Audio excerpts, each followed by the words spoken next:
Hey guys, tonight we descend into the darkest corners of galactic history, where justice and cruelty became indistinguishable, where the screams of the condemned echo across millennia, and where even the Sith themselves tried to forget what they had witnessed. Tonight we explore the most brutal executions and punishments ever conceived in the Star Wars universe. These are the stories the Jedi archives locked away, the memories the Empire burned, and the truths that drove witnesses to madness. So before you get comfortable, take a moment to like the video and subscribe, but only if you genuinely enjoy what I do here. And if you're interested in more Star Wars stories, do visit my new channel Force Lore Explained. I have added the link in the description below. Also let me know in the comments where you're tuning in from and what time it is for you. It's always fascinating to see who's joining us from around the world. Now, dim the lights. Maybe turn on a fan for that soft background hum. Get into your blanket and let's ease into tonight's journey together. The dying Jedi Master Keth Orlan had kept the secret for 60 years. As his life force ebbed away in the medical bay of a forgotten space station orbiting Dathomir, he summoned his former Padawan with trembling fingers. The monitors showed his vital signs dropping, each heartbeat weaker than the last. But it wasn't death that filled his ancient eyes with terror, it was memory. "I was there," he whispered, his voice barely audible above the hum of life support systems. "During the Stark hyperspace war, we captured a Sith cultist who had been terrorizing the Outer Rim colonies. The Senate demanded justice. But what they did to him, what I was ordered to witness as a young knight, it changed everything I believed about our order." The Padawan leaned closer, feeling the Force itself recoil from whatever knowledge burned in his master's mind. "Master, what did they do?" Keth's eyes went distant, seeing through time itself. "They called it the Infinite Scream, a punishment so horrific that when word of it reached the Sith Empire, they sent assassins not to avenge their follower, but to eliminate everyone who knew the technique. They feared that if such cruelty spread, it would corrupt the very fabric of the Force itself." His breathing grew ragged. The victim's nervous system was kept alive, separated from the body, suspended in a specialized Bacta solution. Every pain receptor firing simultaneously, time dilated through the Force so that each second felt like years. He screamed for 3 days before his mind finally shattered. But in those 3 days, he experienced 10,000 years of agony. The old Jedi gripped his Padawan's hand with surprising strength. The Senate ordered all records destroyed. The Jedi Council agreed. Even the Sith Lords declared it forbidden knowledge, but someone preserved it. Someone hid the truth in the deep core, in the archive of shadows beneath Coruscant's forgotten foundations. "Promise me you'll never seek it out. Promise me." But his Padawan's eyes had already changed, curiosity replacing horror. And as Master Keth Orlan became one with the Force, he realized his final mistake. Some secrets once spoken could never be unheard. Deep beneath Coruscant's glittering surface, in chambers that predated the Republic itself, a single holocron began to glow with crimson light. The archive of shadows had waited 20,000 years. It had just found its newest seeker. 3 levels below the Coruscant underworld, where even the bravest smugglers feared to venture, the air tasted of centuries. Each breath carried the weight of forgotten empires, and the darkness here wasn't merely the absence of light, it was a living thing, fed by 20,000 years of buried secrets. Kira Vathan had spent 7 years searching for this place. 7 years following fragments of forbidden texts, bribing information brokers, and decoding ancient star charts that predated the Republic itself. She wasn't a Jedi seeking wisdom or a Sith hunting power. She was something far more dangerous in the eyes of those who guarded history's darkest truths. She was an archivist who believed that knowledge, no matter how terrible, deserved to be preserved. The entrance had been exactly where the dying smuggler claimed it would be, hidden behind a maintenance panel in sublevel 5127. But as Kira descended the spiral staircase carved from black stone that seemed to absorb her glow rod's light, she understood why so few had found it. The very walls radiated wrongness, a psychic pressure that made most sentients turn back without understanding why. She pressed on, her breathing steady, despite the weight pressing against her mind. The staircase ended at a vast circular chamber, its ceiling lost in shadow. But it was the walls that stole her breath. Row upon row of black shelves stretched upward, each holding artifacts that should not exist. Sith holocrons, pulsed with barely contained malevolence. Mandalorian iron masks bore the scratch marks of their wearers' final moments. Crystal containers held suspended organs that still twitched with unnatural life. "You're earlier than I expected." Kira spun toward the voice, her hand instinctively reaching for the blaster at her hip. From the shadows emerged a figure that made her question her sanity. He wore the uniform of an Imperial interrogator, but the Empire had fallen over 2 decades ago. His face bore scars that spoke of expertise in both inflicting and enduring pain, yet his eyes held something unexpected: regret. "Jurek Ven," he said, offering no hand to shake.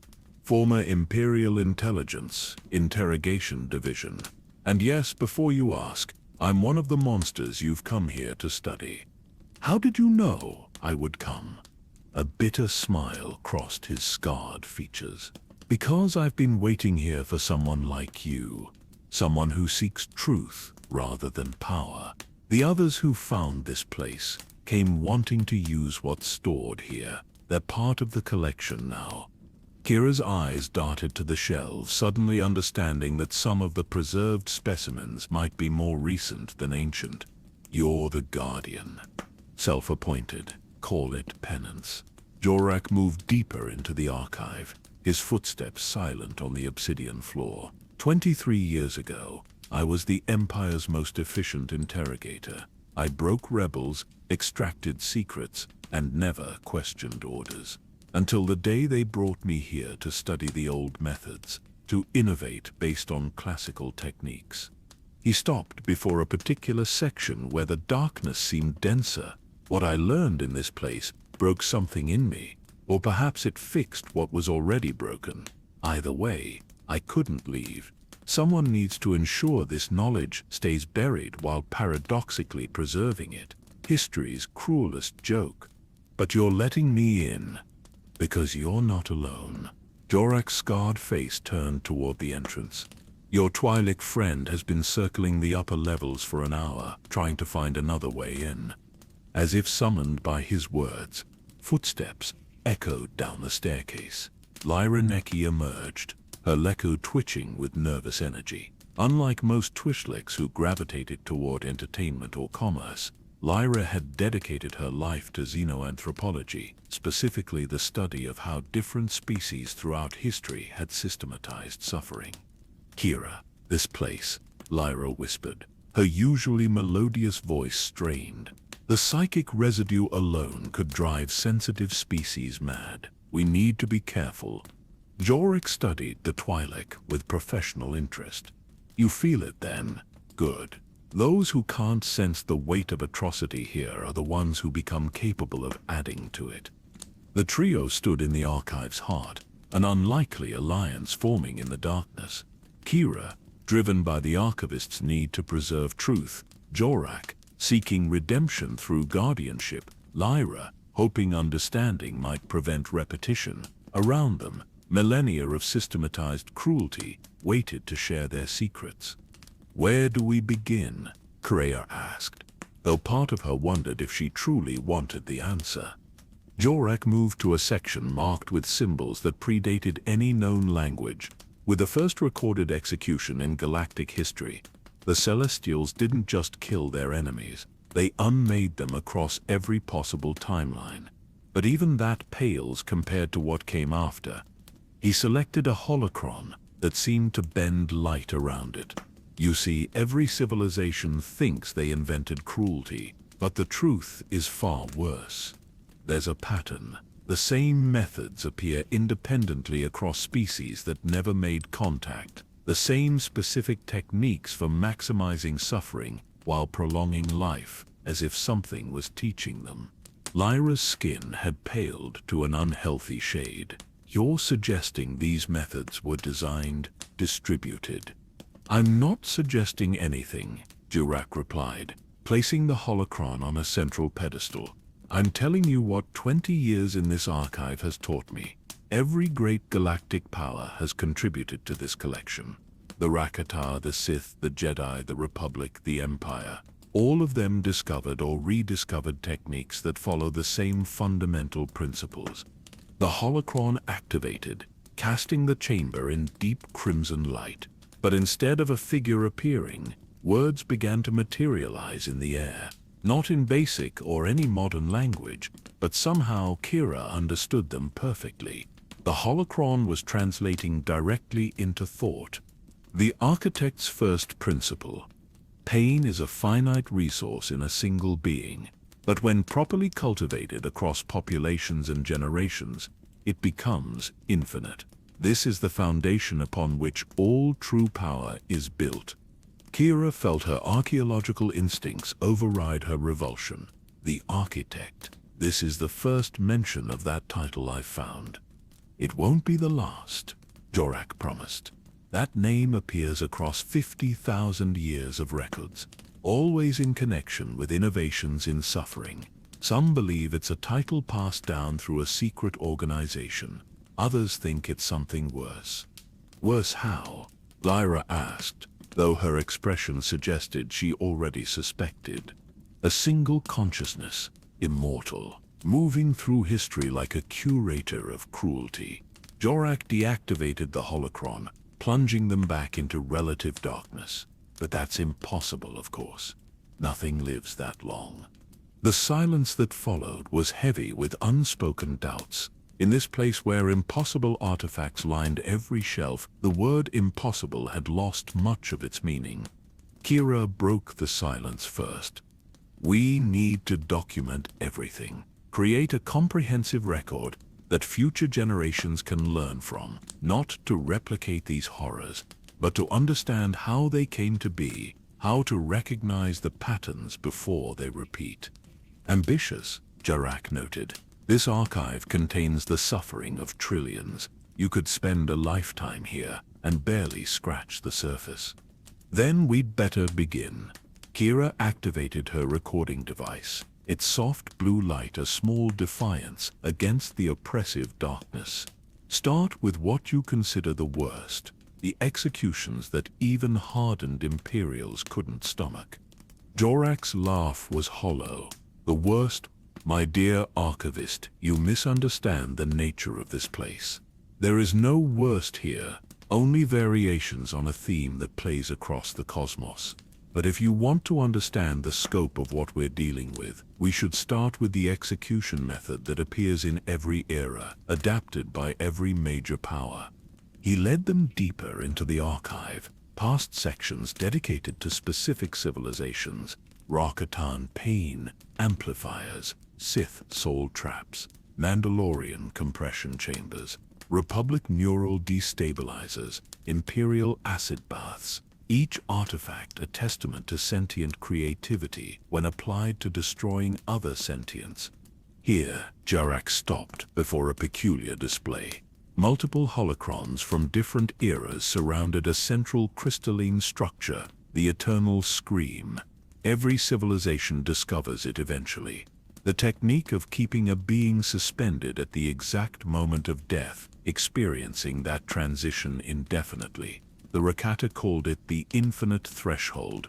The Sith named it the dark eternity. The Republic designated it punishment protocol 0. Lyra was documenting everything with her xenanthropologist's eye for detail. The cultural variations are fascinating. Each society justifies it differently, but the core methodology remains constant. It's as if they're all working from the same template. Because they are. A new voice spoke from behind them. They turned to find another figure had joined them in the archive. Ancient beyond measure, neither fully human nor entirely alien, dressed in robes that seemed to be cut from space itself, where its eyes should have been. Stars burned with cold fire. "I am the Keeper," it said, its voice carrying harmonics that bypassed the ears and spoke directly to the mind. "And you have asked the right questions to earn the right answers.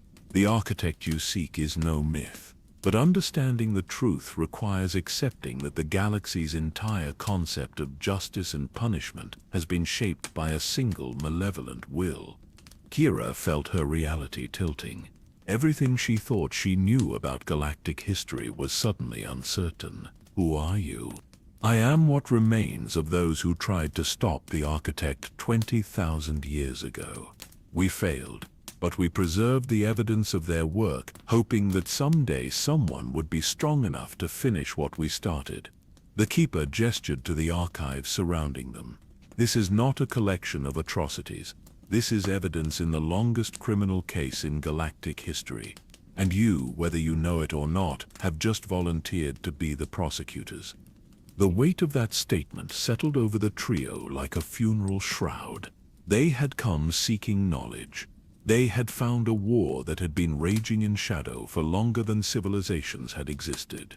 "Tell us everything," Kira said, her voice steady despite the magnitude of what they were undertaking. The Keeper's star eyes burned brighter. "Then let us begin with the first execution. Not the first recorded, but the actual first. When the architect discovered that death could be transformed from an ending into an art form. When mercy died, and the galaxy's long nightmare began. The Keeper's form flickered like a dying star as it guided them to a chamber within the archive that predated the rest. Here the walls weren't built but grown, organic crystal that had witnessed the birth of cruelty itself. At the chamber's heart sat a holocron unlike any other, its surface crackling with barely contained force lightning that had been trapped within for millennia. "Darth Bane believed he invented the rule of two," the Keeper intoned, its voice carrying the weight of eons, "but he merely rediscovered what the architect had designed long ago. Observe." The holocron activated without touch or command, responding to proximity alone. The figure that materialized wasn't the typical hazy projection, but appeared solid, real, as if the past had torn through time to stand before them. A Sith Lord, whose name had been deliberately erased from history, stood in magnificent brutality. Her armor was crafted from the bones of her enemies, and her eyes burned with the kind of madness that came from touching the dark side's deepest depths. "I am Darth Nihilus the First," the figure spoke, and Kira realized with shock that this wasn't a recording.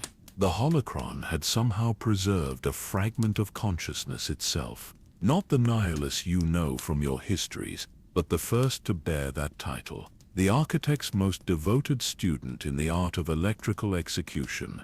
Jarak stepped forward, his interrogator's instincts recognizing something in the projection's manner.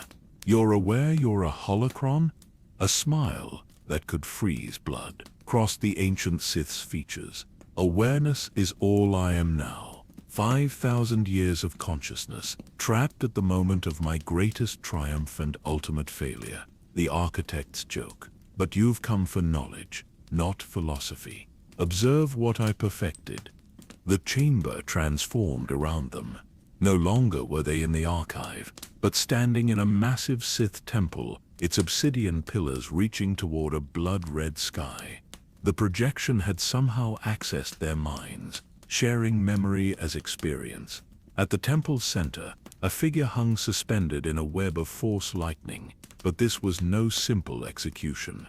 Traditional force lightning kills in seconds, Darth Nihilus explained, with the pride of an artist describing their masterwork. Crude, wasteful. The architect taught me that death is merely the failure of imagination.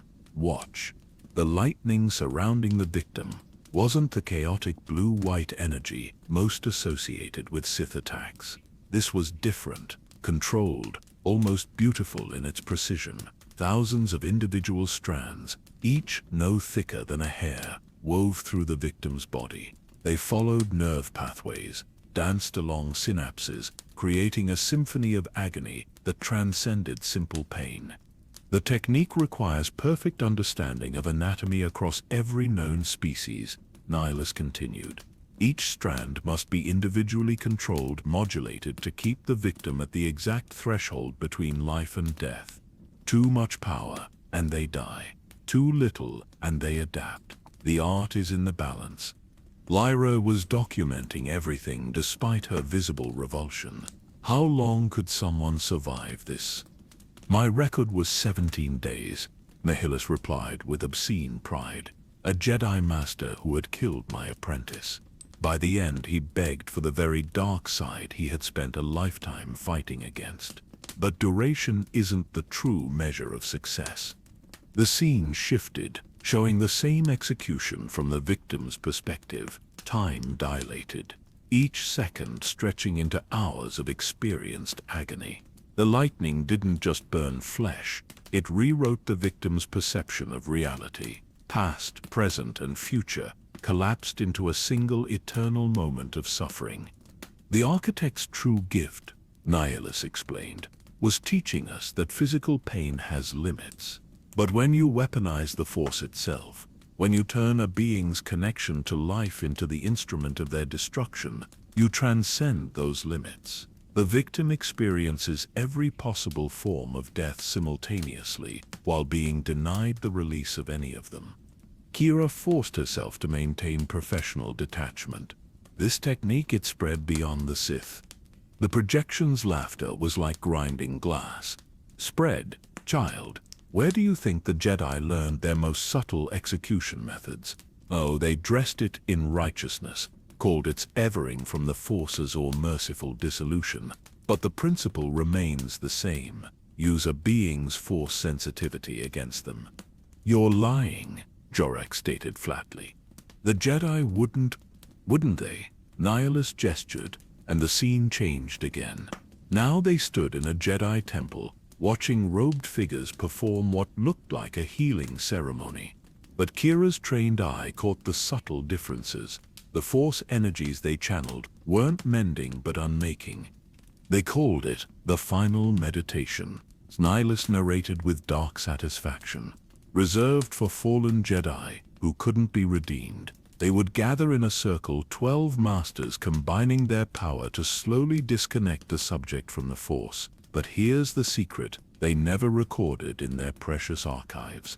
The process took hours, and during those hours the victim experienced every life they might have lived, every choice they didn't make, every moment of joy they would never know. The Jedi thought it was showing them what they had thrown away. They never realized it was torture refined to its purest form.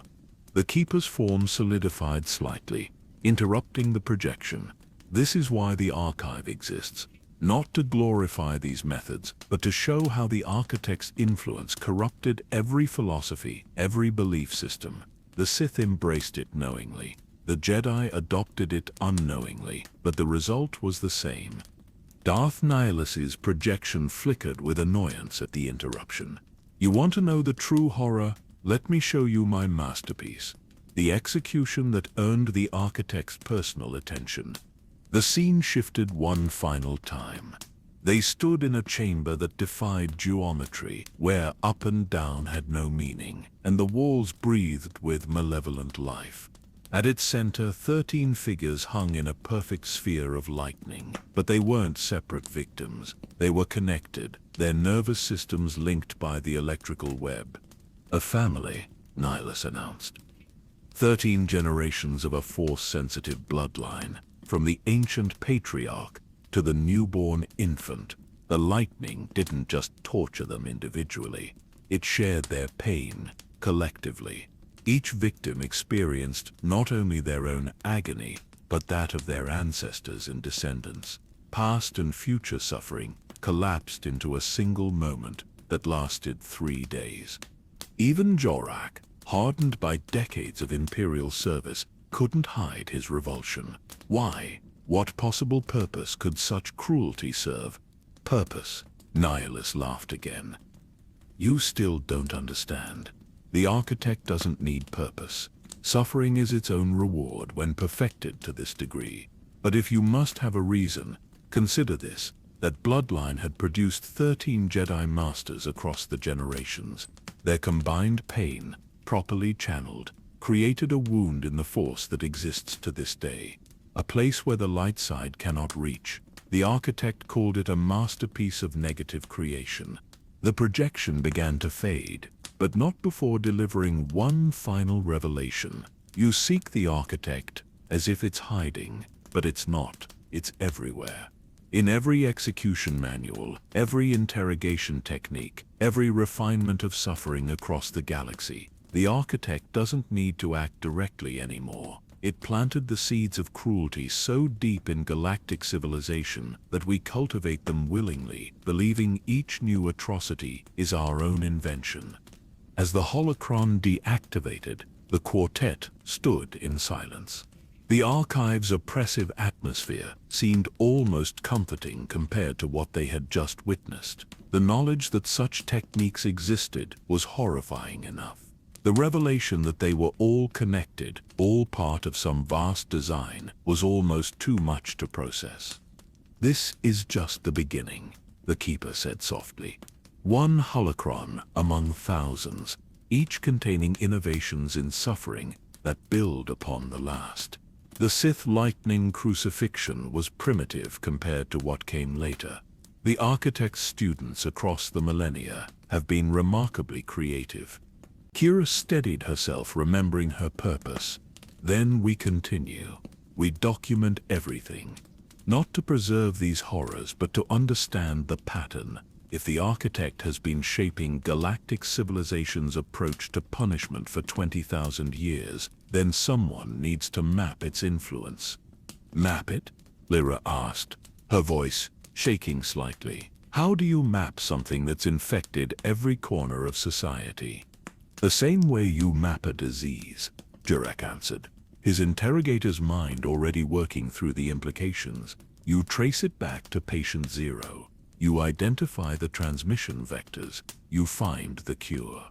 The Keeper's star eyes flared, spoken like someone who still believes this can be fixed. But what if the infection is too deep? What if removing the architect's influence would require dismantling the very concept of justice as the galaxy understands it? Then we dismantle it, Kira said firmly. Better to rebuild from nothing than to continue building on a foundation of deliberate cruelty. The Keeper regarded her with something that might have been approval or pity. Bold words. The last group who spoke them became part of the collection. But perhaps you'll be different. Perhaps the galaxy is finally ready to confront its true history. It gestured deeper into the archive. The next holocron contains the Sarlacc modifications. You think you know that creature as a natural predator. You're about to learn how wrong that assumption is. The architect's second great innovation wasn't creating new forms of execution. It was disguising them as natural phenomena, making the galaxy complicit in its own torture. As they moved toward the next section, Kira couldn't shake the feeling that they had crossed a threshold, not just into dangerous knowledge but into a war that had been raging invisibly for longer than recorded history. Every step deeper into the archive was a step further from the comforting lies that let civilization function. But there was no turning back now. The truth, however terrible, demanded witnesses, and in this archive of atrocities, they would bear witness to them all. The passage to the next chamber wound through corridors that seemed to pulse with organic life. The walls here weren't stone or metal, but something that breathed, expanded, and contracted with a rhythm that matched no known vital signs. Kira ran her hand along the surface and immediately regretted it. The texture was warm, alive, and somehow hungry. We're inside something, Lyra whispered, her leku coiling with instinctive dread. This isn't architecture, it's anatomy. The Keeper's form flickered ahead of them, star eyes casting dancing shadows. Perceptive. This section of the archive was grown, not built. the architect's gift to those who wished to study the merger of biological and punitive sciences, we approached the Sarlacc chamber. The corridor opened into a vast spherical room where gravity seemed negotiable. At its center, suspended in a pillar of preservative gel, hung something that made them all step back. It wasn't a creature, but a blueprint made flesh. The Sarlacc's internal anatomy was displayed in cross-section, every organ labeled with meticulous detail in scripts that predated the Republic. Tatooine's great pit of Carkoon, Jorak said, recognizing the basic structure. But this is different, more complex. Because this is the original, the Keeper explained.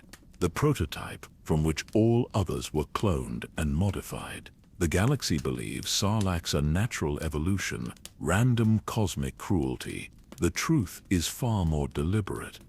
A new holocron activated, this one organic, grown from the same living material as the walls. The figure that appeared wasn't humanoid, but a writhing mass of tentacles and eyes that hurt to perceive directly. When it spoke, the words came from everywhere and nowhere. "I am Vorthak the Shaper," the thing announced. "Last of the mangle before we transcended flesh entirely. The architect came to us with a challenge. Create a living prison that would fulfill 3 requirements. First, it must keep victims alive indefinitely. Second, it must make death impossible even for those who sought it.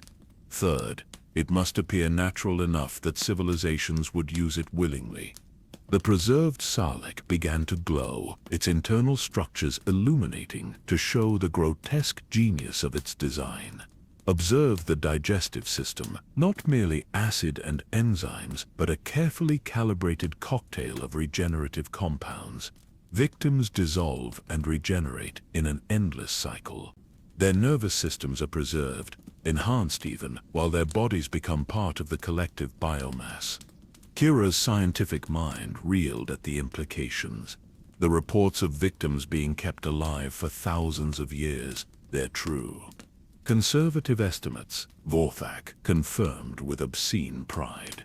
The oldest confirmed victim in the Carkoon pit has been there for 4 millennia.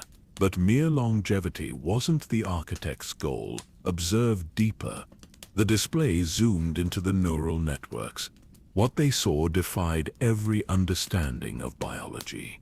The Sarlacc didn't just digest its victims, it networked them. Each person consumed became part of a collective consciousness, but not a peaceful one. They remained separate, aware, able to feel each other's agony, while being unable to communicate except through shared suffering. The prison of minds. Lyra breathed, her xenoanthropological training helping her grasp the full horror. Every victim experiences not just their own dissolution, but everyone else's. Exponential suffering, growing with each new addition. The architect called it the first self-improving execution, Vorthak continued. The more victims fed to it, the more sophisticated its torture becomes, and the beauty. Civilizations across the galaxy adopted them willingly. The Hutts used them for entertainment. The Empire used them for disposal. Even some Jedi suggested them as a natural alternative to execution. Jorak's scarred face had gone pale. "I've sentenced people to this. During my Imperial service, we told ourselves it was more humane than disintegration. Quick, natural." "Natural," the Keeper repeated, its tone carrying millennia of bitter irony. The architect's greatest success, convincing the galaxy that the most elaborate torture devices ever created were simply part of the ecosystem. Shall we discuss the reproductive cycle? The display shifted to show smaller Sarlaccs budding from the original. But these weren't simple clones. Each carried within it copies of every consciousness the parent had absorbed. Genetic memory taken to its logical extreme, Vorthak explained. Every Sarlacc born carries within it the preserved suffering of every victim its ancestors consumed. The one on Tatooine. It remembers victims from before the Republic existed. Their agony is its inheritance. This is why they're so rare, Kira realized. Not because they're difficult to grow, but because even the architect recognized the danger of too many, Vorthak finished. Imagine if they spread unchecked. The collective suffering would create wounds in the force itself. Reality would begin to break down around them, so limitations were built in: slow reproduction, specific environmental needs, just common enough to be useful, rare enough to remain special. The Keeper gestured to a side chamber, but the Sarlaccs were just the beginning. The architect's students took the concept and refined it. Would you like to see the Yaga Minor variant? It exists partially in hyperspace. Victims experience their dissolution across multiple dimensions simultaneously. Or perhaps the Naboo Deep Sink, Vorthak added, engineered to look like a natural underwater predator. The Gungans feed their worst criminals to it, never knowing they're using a weapon designed by the same intelligence that would later inspire the Death Star. Lyra was documenting frantically, her academic instincts overriding her horror. The spread pattern. It's not random. These variants appear on worlds with specific force signatures, worlds that would later become significant in galactic history. Because the architect plays a long game, the Keeper confirmed. Plant the seeds of suffering on key worlds, wait for civilizations to rise, watch them discover and adopt these natural execution methods. Each use furthers the grand design. Which is? Kira demanded.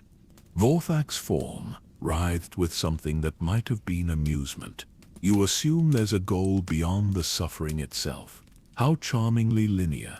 The architect doesn't seek to rule or conquer or even destroy. It cultivates gardens of agony growing across the galaxy, tended by civilizations that believe they're simply maintaining justice. The biological holocron began to pulse with sickly light.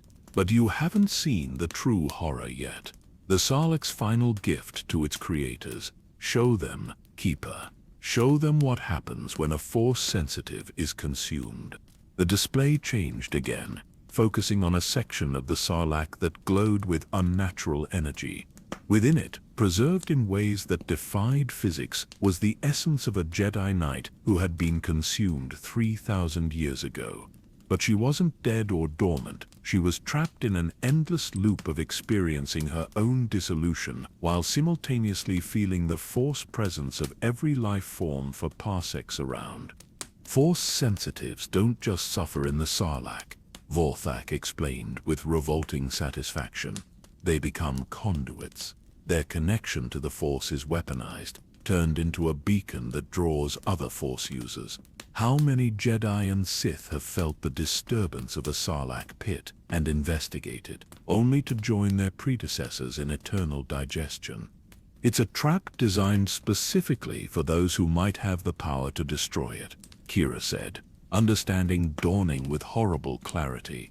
Every aspect of the architect's designs contains such safeguards, the Keeper noted. Those most capable of ending the suffering are the most vulnerable to it. A perfect self-perpetuating system. The preserved Sarlacc suddenly shuddered, and for a moment, Kira could swear she heard screaming. Thousands of voices across thousands of years, all crying out in unison before being silenced again. They're still aware, Jarek said, his voice hollow. Even preserved like this, the victims are still aware. Awareness is all they are now, Vorthak confirmed. The architect insisted on it. Even in death, even in preservation, the suffering must continue. This specimen contains over 3,000 distinct consciousness patterns. They've been screaming for millennia. They'll scream for millennia more. The biological holocron began to fade, but not before one final revelation. You seek the architect as if it's separate from you. But every time you've walked past a Sarlacc pit without destroying it, you've been its gardener. Every civilization that uses these creatures for execution becomes part of the design.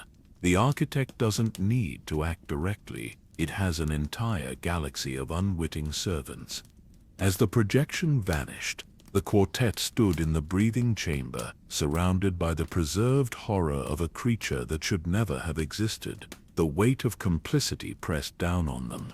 How many beings across history had been fed to Sarlaccs believing it was justice? How many more would suffer the same fate? "We have to tell people," Lyra said, her voice shaking. "The galaxy needs to know what these things really are." "And who would believe us?" Jorek asked bitterly. "Tell the Hutts their favorite execution method is part of some ancient conspiracy. Inform the moisture farmers on Tatooine that their local hazard is a designed torture device. They'd laugh us into an asylum, or feed us to a Sarlacc for blasphemy," the Keeper added with dark humor. "The architect's designs protect themselves through cultural integration. To attack them is to attack the foundations of 1,000 societies' justice systems." Kira stared at the preserved creature, her mind racing through the implications. Every world with a Sarlacc pit, every civilization that had adopted them, all unknowing participants in something vast and malevolent. The scope was staggering. "Then we document everything," she said finally. "Build a case so comprehensive that denial becomes impossible. The architect relies on ignorance and complicity. We counter with knowledge and choice." The Keeper's star eyes dimmed slightly. "Admirable. The last group who tried that approach lasted 6 months before disappearing. But perhaps you'll prove different. Perhaps the galaxy is finally ready for truth." It gestured toward another passage. "The next chamber contains the Imperial innovations. You think you understand institutionalized cruelty. Wait until you see what happens when the architect's principles are combined with industrial efficiency and bureaucratic dedication." The Empire didn't just adopt ancient methods, they perfected them. As they left the Sarlacc chamber, Kira took one last look at the preserved creature. Somewhere within its biomass, thousands of consciousness patterns continued their eternal scream, and across the galaxy, in pits both known and hidden, millions more suffered the same fate. The true horror wasn't the creature itself. It was the knowledge that for 20,000 years, civilizations had been feeding it willingly, calling it justice, never knowing they were servants of something that viewed their entire galaxy as nothing more than a garden of endless agony. The passage from the biological chambers to the Imperial section was jarring in its sterility. Gone were the breathing walls and organic horrors. In their place stood corridors of polished durasteel and pristine white panels that could have been lifted directly from a star destroyer. The contrast was deliberate. Kira realized the architect understood that horror came in many forms. "The Empire," Jorek said, his voice carrying the weight of personal experience, believed they were bringing order to chaos, standardizing justice across the galaxy. "We thought we were civilizing the barbaric practices of individual systems." The Keeper's form seemed to solidify in this environment, as if feeding on the residual authoritarian energy. The Empire was the architect's greatest triumph in plain sight. Never before had a galactic government so thoroughly systematized suffering while convincing itself it was maintaining peace. They entered a vast chamber that resembled an Imperial records hall. Thousands of data cylinders lined the walls, each containing detailed documentation of execution protocols, interrogation procedures, and punishment guidelines. At the center stood a holotype displaying a three-dimensional map of the galaxy, with red points of light marking Imperial detention facilities. 5,743 official facilities, a new voice announced. The figure that materialized from the holotype was unmistakably Imperial. Crisp uniform, perfect posture, and eyes that held the cold efficiency of someone who had reduced suffering to statistics. Director Kren Malik, Imperial Bureau of Justice. "I designed the standardization protocols that replaced thousands of local execution methods with 7 approved techniques." Lyra studied the map with growing horror. The distribution pattern, it's not based on population centers or strategic importance. Clever girl, Malik acknowledged with bureaucratic pride. The facilities were placed according to force confluence points, places where suffering would resonate most strongly through the galaxy's energy field. We told ourselves it was about efficient coverage. The truth was more elegant. Kira accessed one of the data cylinders, her mind reeling at the meticulous documentation.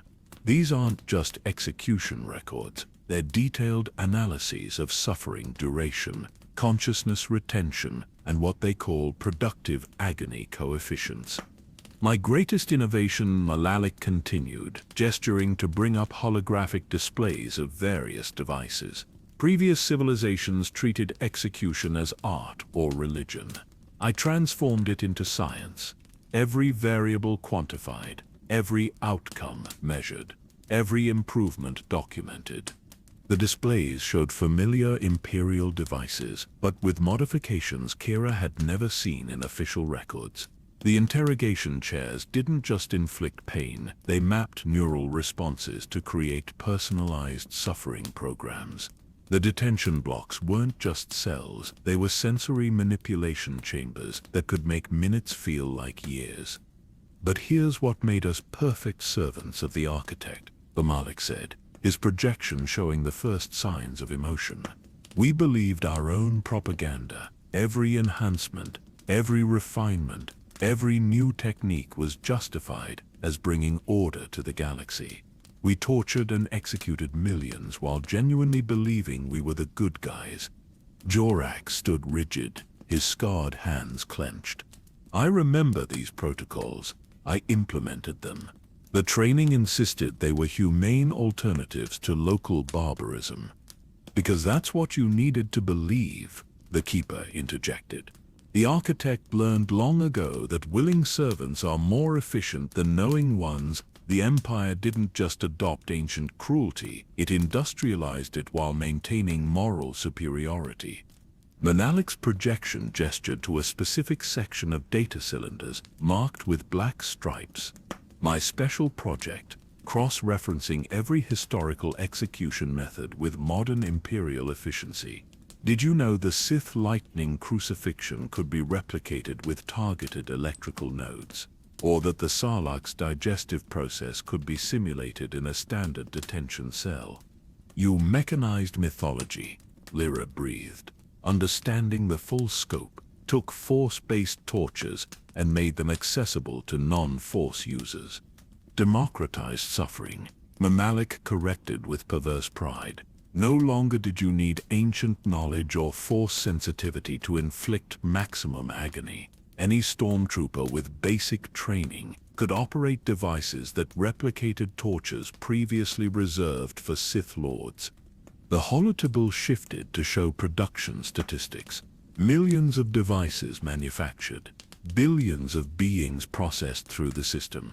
Each data point representing a life transformed into a statistic of suffering.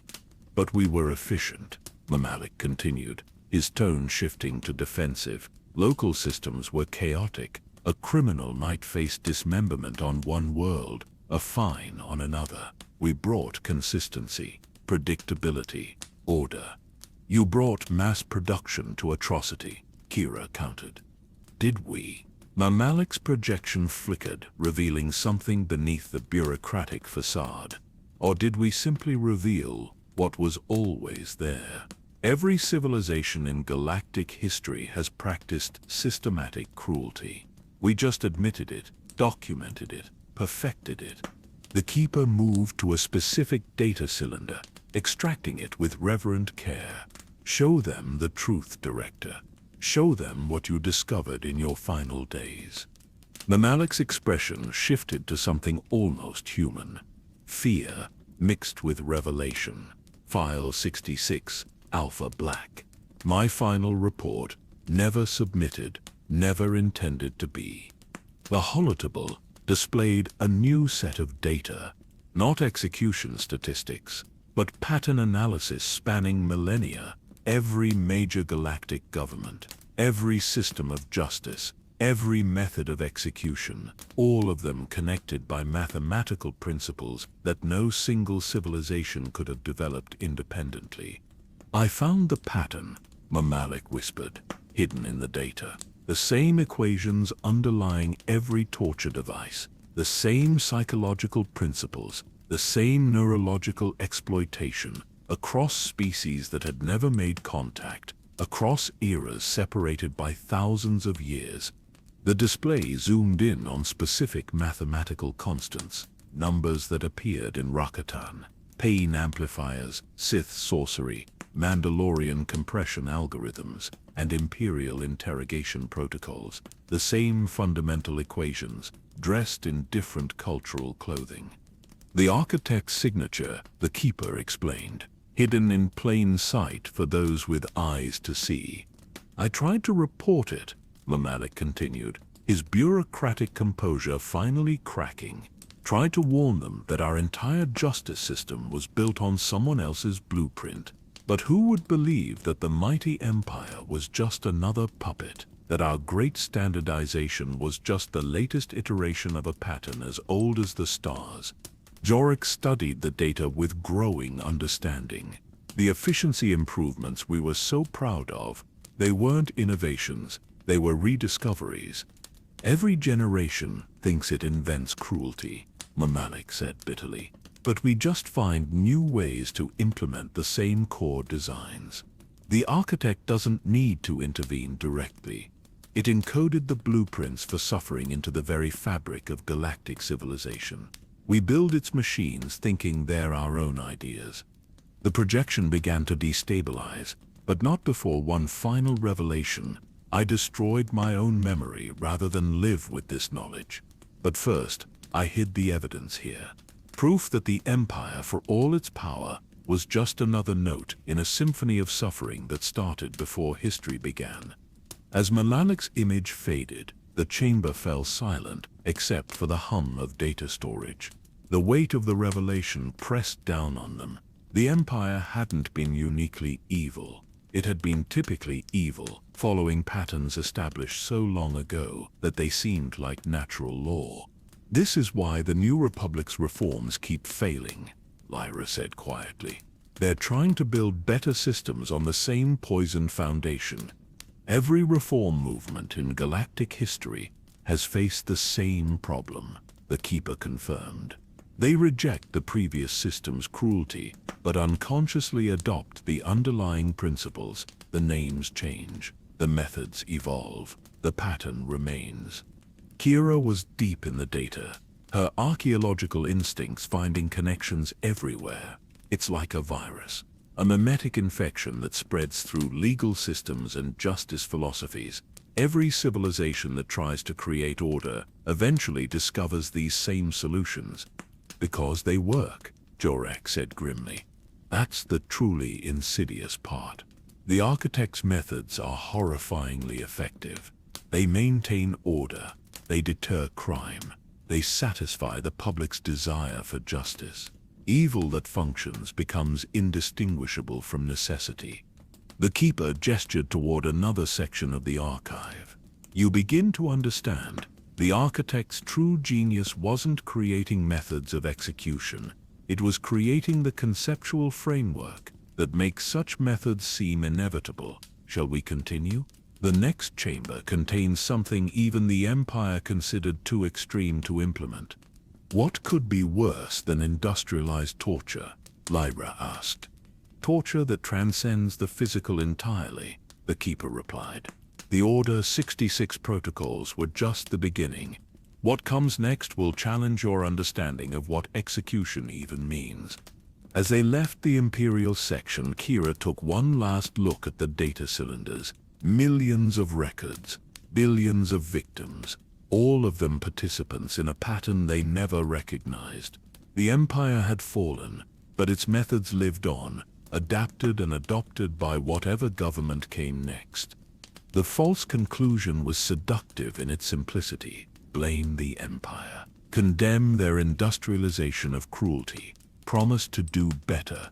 But the truth was far more complex. The Empire hadn't been an aberration.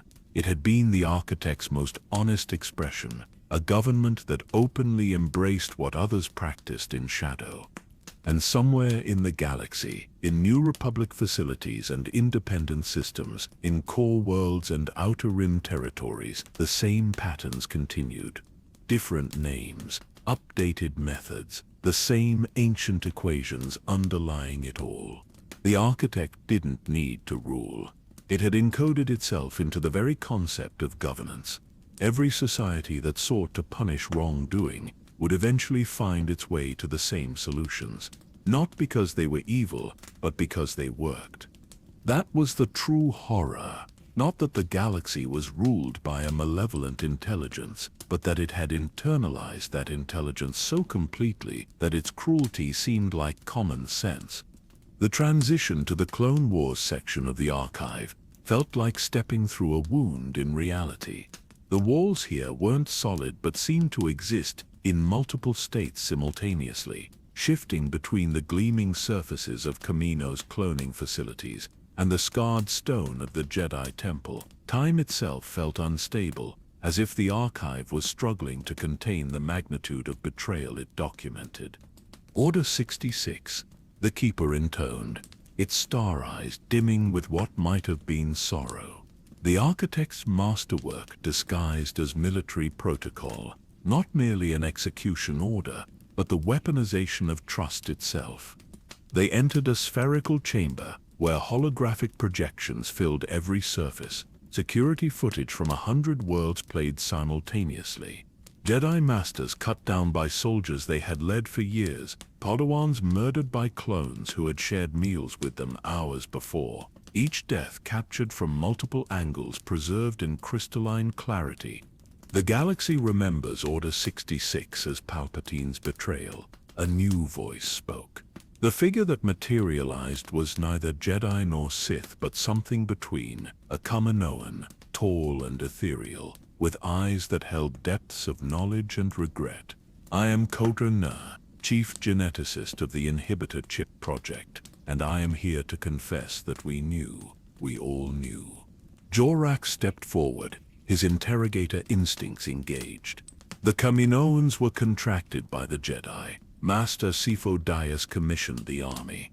A convenient fiction, Koa Nea replied, her long fingers gesturing to bring up genetic diagrams. Sifo Dyas provided the initial request, yes, but the specifications he gave us were impossible. Create an army absolutely loyal to the Republic and the Jedi. We told him such programming would require methods that violated every ethical standard of genetic manipulation. The diagrams showed the evolution of the inhibitor chips, each generation more sophisticated than the last. Then came the stranger, never gave a name, paid in untraceable credits, provided us with templates for behavioral modification that were millennia ahead of our science. Use these, the stranger said. The Jedi will never know the difference. The architect, Kira, breathed. We didn't know that name then, Koa Nea continued. We only knew that the techniques worked. The chips didn't just ensure obedience. They created a specific type of cognitive dissonance. The clones could love their Jedi genuinely, form real bonds, share true camaraderie, all while carrying dormant programming that would transform that love into murder with a single command. The security footage paused on a particularly haunting image. A clone trooper, tears streaming down his face, shooting a Jedi Knight who was reaching out to him in confusion. The clone's expression showed he was fully aware, fully himself, yet completely unable to stop. That was the true cruelty, Koa Nea explained. Previous control methods suppressed personality or overwrote identity. The Order 66 protocol preserved the clone's consciousness. They remained themselves, retained their memories and emotions, but were forced to act against everything they believed. Imagine murdering your closest friend while screaming inside your own mind. Leira was documenting the genetic sequences with horrified fascination. The psychological damage to the survivors, both clones and Jedi. It wasn't just about killing, it was about destroying the very concept of trust between beings. The architect's stated goal, Koa Nea confirmed. Create a wound in the galaxy's collective psyche so deep that no one would ever fully trust again. And it worked. How many systems now refuse clone armies? How many military units maintain strict non-fraternization policies? The echo of Order 66 shapes military doctrine to this day. The Keeper gestured to a section of the chamber where individual testimonies were preserved. These are the accounts we've gathered. Clones who survived, Jedi who escaped, each carrying trauma that transcends simple survival. The first testimony activated. A clone trooper, his armor still bearing Republic markings, spoke in a voice broken by years of anguish. Commander Vesh was more than my general. She saved my life on Felucia, carried me 3 clicks through enemy fire. I named my daughter after her. When the order came, I watched myself put 3 shots center mass. Watched her eyes go from concern to understanding to forgiveness in the space between heartbeats. I've died every day since. Another testimony, a Padawan who had hidden in the temple's ventilation system. Master Sindralik fought them in the main hall. Hundreds of clones, men he had trained alongside for years. I heard him calling them by name, trying to break through. Mixer, it's me, Flash. Remember Geonosis. They knew him, they remembered, they killed him anyway. The testimonies continued, each a variation on the same theme. Trust weaponized, love transformed into an instrument of execution. The perfect betrayal not because it was hidden, but because it was built on genuine connection. But Order 66 was discovered, Jurak said. The chips were found, the conspiracy revealed. Was it? Kuanin asked. Or was that revelation part of the design? Consider what Order 66 actually accomplished. Not just the death of Jedi, but the death of institutional trust. The Republic's own army turned on its protectors. Democracy executed its guardians. The message was clear to every government that followed. Your most loyal servants are your greatest threat. The chamber shifted, showing the aftermath. Palpatine's empire rising from the ashes, surviving Jedi hunted by Inquisitors, clone troopers phased out in favor of recruited stormtroopers, each change presented as progress, but actually deepening the wound. The Empire claimed to fix the problem, the Keeper noted. No more clone armies, no more warrior mystics, just recruited soldiers and clear command structures. But they kept the inhibitor chip technology, modified it, spread it. New data appeared. Stormtrooper conditioning programs that borrowed from the Order 66 protocols, Imperial loyalty implants that could override personal connections. The techniques refined, disguised, disseminated throughout the military structure. Every military in the galaxy now uses some variation, Korn admitted. They call it conditioning or training or loyalty assurance, but the core technology remains the same. The ability to transform soldiers into executioners of their own comrades with the right trigger. Kira was studying the technical specifications with growing alarm. These patterns, they're not just in military applications. I'm seeing variations in corporate loyalty programs, educational conditioning, even some medical treatments. Of course, Karne replied. Once you understand how to override the bonds between sentient beings, the applications are endless. Every sector of society benefits from controlled loyalty. The architect didn't just give us a weapon, it gave us a new way of understanding social connection as something to be exploited. The security footage resumed, now showing not just the Jedi Temple but simultaneous executions across the galaxy. The coordination was perfect, choreographed with a precision that spoke of design beyond mere military planning. 19 seconds, the Keeper said quietly. From the first activation of Order 66 to the last, across 10,000 light-years, through hyperspace delays and communication lag, every clone received and executed the order within 19 seconds. impossible by any understanding of physics or technology. Unless, Lyra said, her voice hushed with realization, the trigger wasn't technological at all. What if the chips were just focusing devices? What if the real command came through the Force itself? Koani's projection flickered with something like approval. The Padawan begins to understand. The architect's methods always blend science and sorcery. The chips made the clones susceptible, but the order itself traveled through channels we still don't comprehend. The final piece of footage was different from the rest. Not a security recording, but something deeper, a Force vision preserved in crystal memory. It showed the moment of Order 66 from the perspective of the Force itself, a wound tearing across the galaxy. 10,000 lights extinguished not just in death but in betrayal, the Force itself recoiling from the magnitude of trust transformed into murder. This is why some Jedi felt it coming. The Keeper explained. Why Yoda clutched his chest. Why some Padawans woke screaming moments before their clones turned. The Force itself was screaming. The architect had found a way to wound not just individuals, but the fundamental connection between all living things. The vision faded, leaving them in a chamber heavy with the weight of collective trauma. Order 66 hadn't just been a military coup or a political maneuver. It had been a metaphysical assault on the concept of trust itself. The worst part, Koanerd said, her projection beginning to fade, is that we can't undo it. The knowledge exists now. Every military planner knows it's possible. Every government understands that loyalty can be programmed to self-destruct. The architect gave us the apple. We've been taking bites ever since. As her image disappeared, the chamber began to shift again.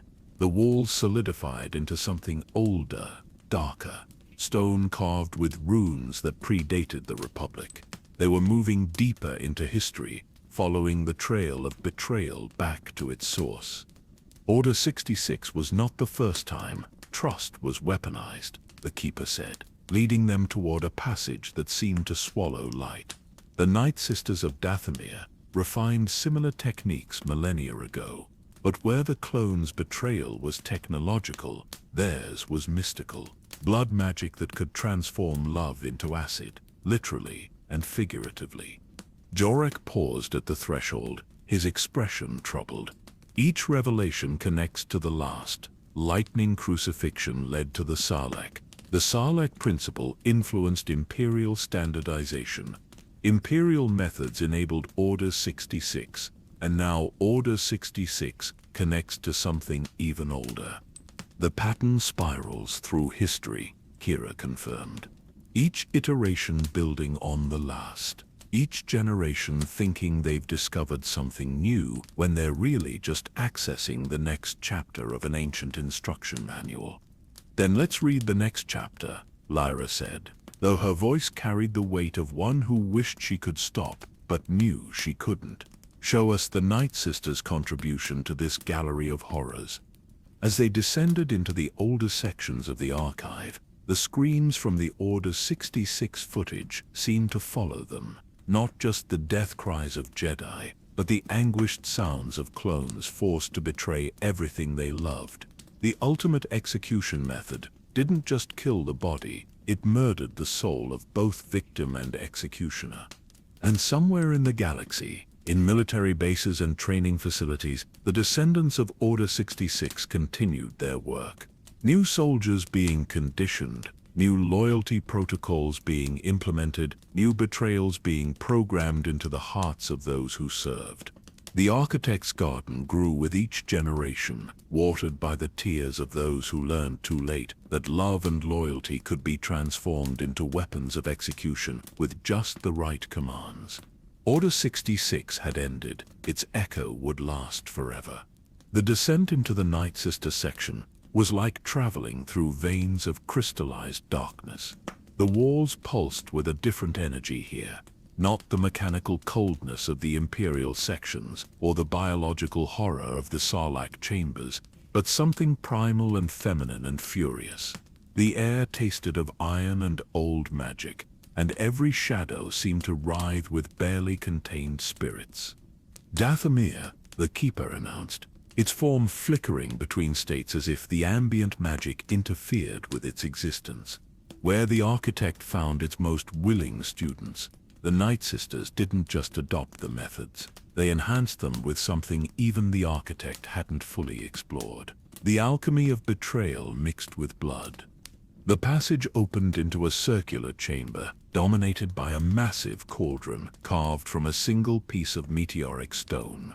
Around it, 13 alcoves held preserved bodies in various states of transformation. Not mummified or frozen, but caught mid-change, their flesh becoming something between liquid and solid, their faces locked in expressions of indescribable agony. Mother Talzin's predecessors, a voice spoke from the cauldron itself. The spirit that manifested was ancient beyond measure, her form composed of green mist and barely contained rage.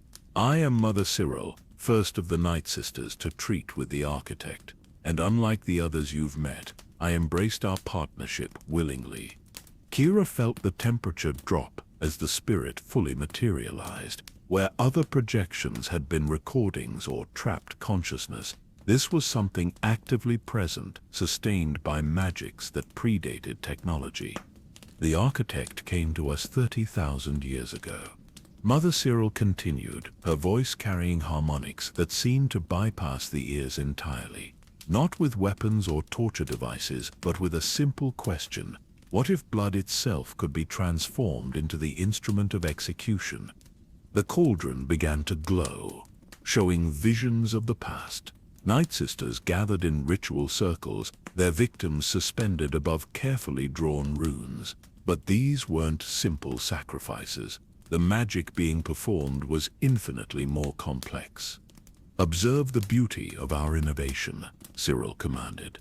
The vision focused on a single execution. A warrior who had betrayed his clan, suspended in chains of green energy. As the Night Sisters chanted, his blood began to change. Not all at once, but drop by drop, each cell transforming from life-giving fluid to caustic acid. The process took days, Cyril explained with maternal pride. The victim remained conscious throughout, feeling their own life force becoming the agent of their destruction. But physical agony was only the beginning. You see, blood carries more than nutrients. It carries memory, emotion, the very essence of who we are. Lyra was documenting the ritual patterns with shaking hands. You're not just killing them, you're making them experience their entire existence turning toxic. Every happy memory becomes poison, Cyril confirmed. Every moment of love transforms into acid. The victim doesn't just die, they experience their entire life retroactively becoming suffering. Parents' love burns. Children's laughter corrodes. Every positive emotion they ever felt reverses into agony. Jorak, hardened by decades of witnessing cruelty, looked genuinely shaken. Even the Empire never conceived of something so comprehensively cruel. Because the Empire thought in terms of bodies and minds, the Keeper interjected. The Night Sisters understood that true suffering requires attacking the soul itself, making someone's very existence become the instrument of their torment. The vision shifted to show variations of the ritual, warriors whose blood became fire, burning them from within, while they remained perpetually conscious. Lovers whose shared blood connection was weaponized, each feeling the other's transformation into acid. Entire bloodlines cursed to carry dormant poison in their veins, activated by betrayal. But our greatest achievement, Mother Cyril continued, was discovering how to make it hereditary. Observe. The chamber filled with new visions. Children born with cursed blood, their very existence, a slow execution inherited from parents who had betrayed the clan. Generations suffering for sins they never committed, their blood carrying the memory of ancestral punishment. The architect was impressed, Cyril said with dark satisfaction. It had given us the concept, but we had expanded it beyond even its imagination. execution that transcended individual death to become generational suffering, justice that pursued bloodlines across millennia. Kira found herself studying the preserved bodies with horrified fascination. Each one showed a different stage of blood transformation. Some were partially liquefied, their flesh running like wax. Others had crystallized from within, their blood becoming razor-sharp shards that cut through them eternally. This is why the Jedi feared Dathomir, she realized. Not just the dark magic, but the possibility that these techniques could spread. Oh, but they did spread. Mother Cyril laughed, the sound like breaking glass. Where do you think the Sith learned to corrupt bloodlines? Where did the ancient Mandalorians discover the concept of blood feuds that transcended death? We taught the galaxy that blood itself could be a weapon. The Keeper moved to one of the alcoves, examining a victim whose transformation had been halted mid-process. Half their body remained normal while the other half had become a flowing mass of acidic tissue. This one tried to escape through a portal. The magic followed them through hyperspace, continuing the transformation across light years. Distance means nothing to blood magic. Show them the masterwork, Cyril commanded. Show them what even the architect considered excessive. The vision changed to show a massive ritual. Not one victim, but hundreds, all connected by blood relation. An entire clan that had opposed the Night Sisters gathered in chains. The magic began slowly, affecting first the eldest, then spreading through bloodlines like a virus. We made their blood recognize itself, Cyril explained. Every drop in every body suddenly aware of its connection to every other drop. Then we gave that blood consciousness and a single command: consume itself. The horror that followed defied description.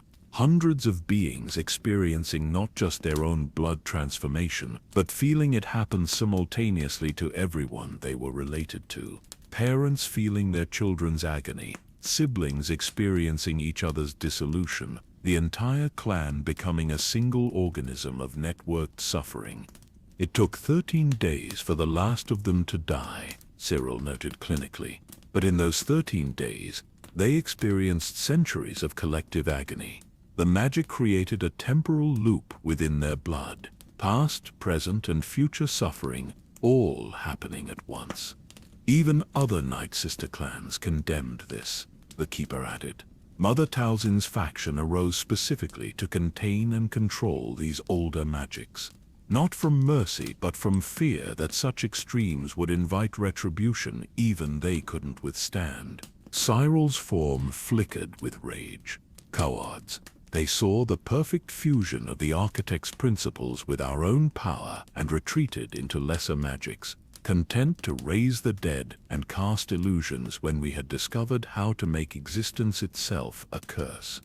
The cauldron's glow intensified, and suddenly Kira understood something crucial. The patterns, they're the same. The mathematical constants in the Imperial data, the biological sequences in the Sarlacc, the force resonances in Order 66. They're all here in your blood magic. Finally, Cyril said with approval, someone sees the connections. The architect didn't give us separate techniques. It gave us variations on a single theme. Whether through technology, biology, the force, or blood magic, the principle remains constant. Transform the fundamental nature of existence from life-sustaining to life-destroying.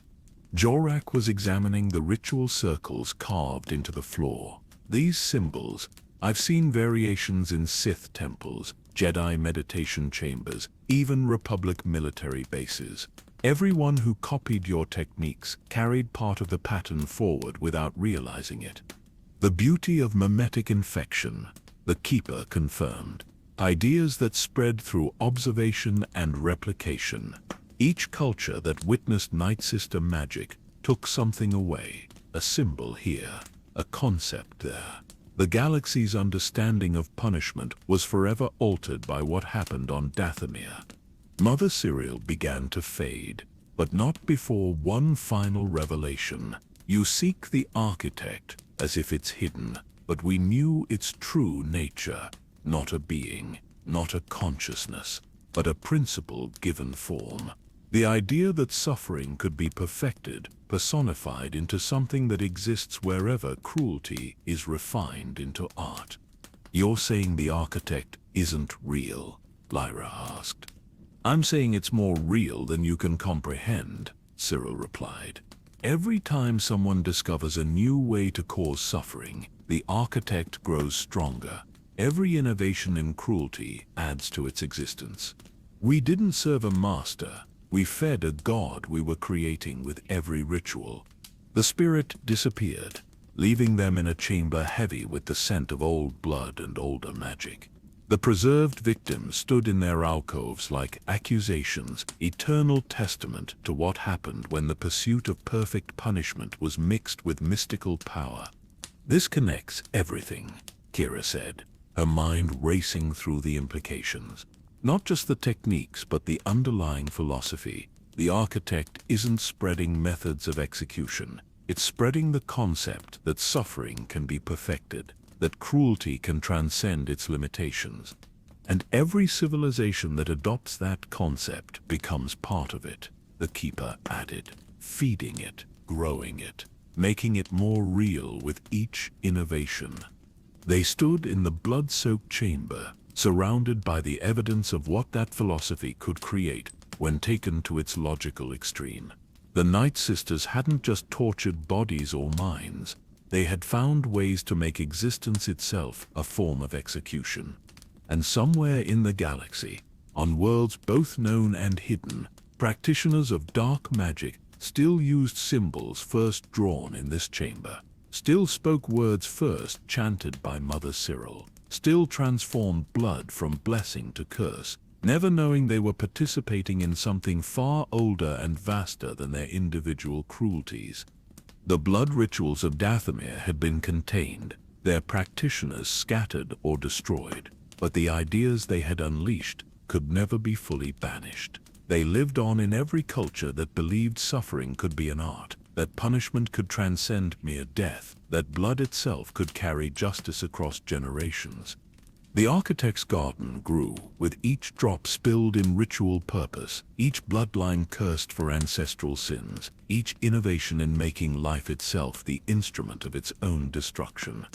The transition from Dathomir's blood-soaked chambers to the Mandalorian section was marked by a change in the very quality of darkness. Where the Night Sister areas had pulsed with malevolent life, here the shadows felt heavy, compressed, as if the weight of Beskar armor had been pressed into the air itself. The walls were lined with ancient Mandalorian iron, each plate bearing the death marks of warriors who had faced the ultimate dishonor. The Mandalorians the Keeper intoned, its form solidifying in the presence of so much Beskar, pride themselves on honor through combat. Death in battle is glory. But what of those who betrayed that honor? For them, the architect's students devised something special. They entered a cylindrical chamber that rose into darkness above and plunged into depths below. At its center stood a device that made Kira's archaeological instincts scream warnings. It was beautiful in its simplicity. A sphere of interlocking Beskar plates, each one inscribed with Mandalorian text that predated the Republic. "The crushing gauntlet," a new voice announced. The figure that materialized wore armor so ancient it seemed more fossil than metal. The T-visor that had become synonymous with Mandalorian culture was absent. Instead, the helmet bore a smooth faceplate that reflected nothing. "I am Kandosi the Shaper, first of the Mandalorian smiths to work with the architect's designs, and I created the perfect honor execution." Jorak studied the device with professional interest. Compression chambers aren't uncommon. Most cultures develop some variation. "Compression?" Kandosi laughed. The sound hollow within the ancient helmet. "You understand nothing. Any fool can crush a body. The gauntlet crushes something far more precious to a Mandalorian. It crushes the very concept of honorable death." The Beskar sphere opened like a flower of metal petals, revealing an interior lined with thousands of micro-panels, each one capable of independent movement. Kira recognized some of the symbols etched inside. They matched patterns she'd seen in the Imperial data and Night Sister rituals, but adapted to Mandalorian sensibilities. A warrior who betrayed their clan was placed inside, Kandosi explained. The gauntlet would close, but not to kill. First, it would read them. Every muscle tension, every heartbeat, every neural firing. It learned their body's rhythms, their strength patterns, their breaking points.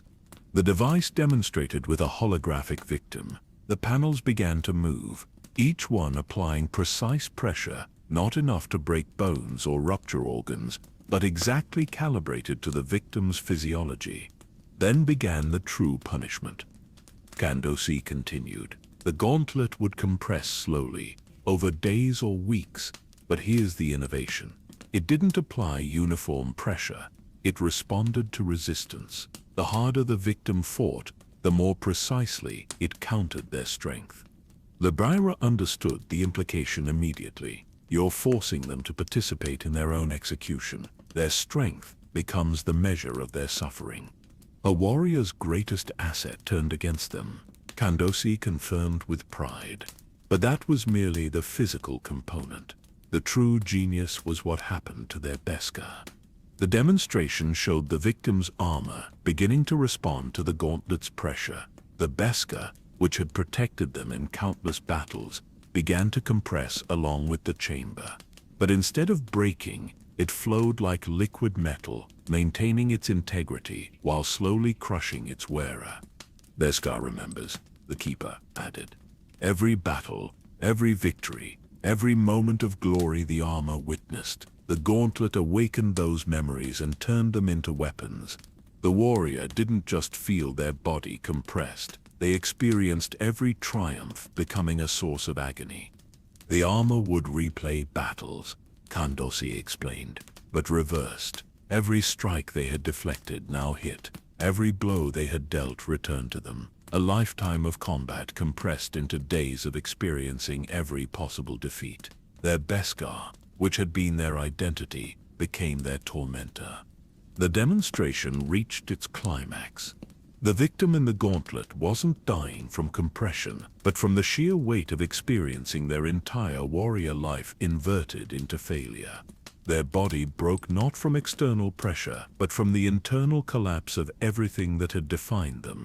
The final stage, Kandosi said with reverence, was the most elegant. As the warrior reached the point of death, the gauntlet would ease its pressure slightly, just enough to extend life, just enough to let them understand that even their death would not be on their terms. They who had lived by strength would die by increments, each moment stolen from their control. Kira found herself studying the construction of the device. The engineering required for this level of precision, it's beyond anything the ancient Mandalorians should have possessed. Because we didn't create it alone, Kandosi admitted. The architect provided the core design. We merely adapted it to our culture. Every warrior society in the galaxy has some version. The Akani have their harmony chambers that turn grace against the graceful. The Trandoshans have scale reversers that make regeneration a curse. All variations on the same theme. The theme being, Jorak asked, though he suspected the answer. That identity itself can be weaponized, the Keeper replied. The architect's true innovation wasn't creating new forms of death, but teaching cultures how to turn their highest values into instruments of execution. Mandalorians value strength, make strength the source of suffering. Night Sisters value blood connection, make blood the destroyer. Kandosi gestured to the walls where ancient armor sets were displayed.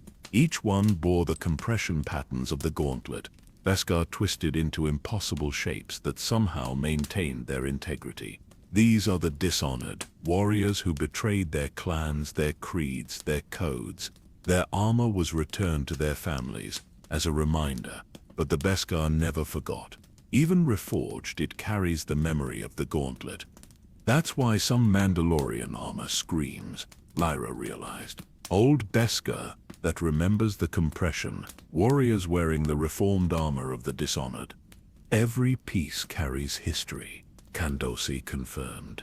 The gauntlet didn't just execute individuals, it created inherited shame. Descendants wearing their ancestors' armor would feel echoes of the compression, whispers of the dishonor. Punishment that transcended generations through the very symbols of Mandalorian identity. The device suddenly activated, its panels beginning their ancient dance. For a moment, they could hear it. Not just the mechanical sounds of movement, but something deeper, whispers in Mandoa. Battle cries inverted to death moans, victory songs becoming dirges. The gauntlet remembered every victim, and their voices had become part of its mechanism. But here's what even other Mandalorians never knew, Kandosi said, his projection flickering with age. The gauntlet wasn't just an execution device. It was a teaching tool. Every compression was recorded, studied, refined. We learned more about Mandalorian physiology and psychology from the dishonored than from all our medical texts combined. You experimented on your own people, Jorak stated flatly. We perfected our people, Kandosi corrected. The data from the gauntlet informed armor design, combat techniques, even childhood training regimens. The dishonored didn't just die, they contributed to making future warriors stronger. Their suffering became our strength. The Keeper moved to a section of the wall where newer armor was displayed. The tradition continued long after Kandosi, the Death Watch, the various clan wars. Each faction developed their own variations of the gauntlet, portable versions, mass execution models. The principle remained constant, and it spread beyond Mandalore, Kara noted, recognizing design elements in the device. I've seen similar compression chambers in Republic military museums. They called them containment units, but the core mechanism is identical. Ideas have no borders, Kandosi said, especially ideas that work. The galaxy saw our methods and adopted them, dressed them in different philosophies, claimed them as original inventions, but the architect's signature remains for those who know how to look. The ancient Mandalorian began to fade, but not before revealing one final secret. You wonder why I still exist here, why my consciousness persists in this archive. It's because I was the last victim of my own creation. When the clans discovered I had been sharing our secrets with outsiders, they condemned me to the gauntlet. But I had built a final modification. Instead of death, it preserved me at the moment of ultimate compression, forever experiencing the perfect balance between existence and extinction. You're not a recording, Lyra breathed. You're still in there, still being compressed. For 3,000 years, Kandosi confirmed. My consciousness preserved in Beskar and agony. The architect's final joke. I created the perfect honorable execution and became its eternal victim. A fitting end for one who thought suffering could be engineered without consequence. As his image vanished, the gauntlet continued its ancient operation, panels moving in patterns that had crushed thousands of warriors. Each compression adding to its database of suffering, each victim making it more efficient for the next. The Mandalorians claimed to be warriors, the Keeper said, as they prepared to leave the chamber. But the gauntlet reveals the truth. They became engineers of identity destruction. Their contribution to the architect's garden wasn't just a method of execution, but a philosophy, that what makes someone strong can be precisely calibrated to destroy them. They left the chamber in silence, each processing the implications. Behind them the gauntlet continued its eternal dance, the scar panels moving in patterns that had been refined over millennia. Somewhere in its mechanisms, Kandosi's consciousness continued to experience the perfect compression he had created, a master trapped forever in his masterpiece. And across the galaxy, in military installations and detention centers, compression chambers based on the gauntlet's design continued their work. Different names, different justifications, but the same core principle: turn strength against the strong. Make identity the instrument of its own destruction. The Mandalorian contribution to the gallery of execution had been to prove that honor itself could be weaponized, that the very qualities that defined a warrior could be precisely turned into the tools of their annihilation. It was efficiency elevated to philosophy, cruelty dressed in the armor of justice. The descent into the Hutt section of the archive was marked by a change in atmosphere, so profound that their breathing apparatus automatically activated. The air here was thick with chemical vapors that seemed to eat at reality itself. The walls wept condensation that hissed and bubbled where it touched the floor, and the very architecture seemed partially dissolved, as if the boundary between solid and liquid had become negotiable.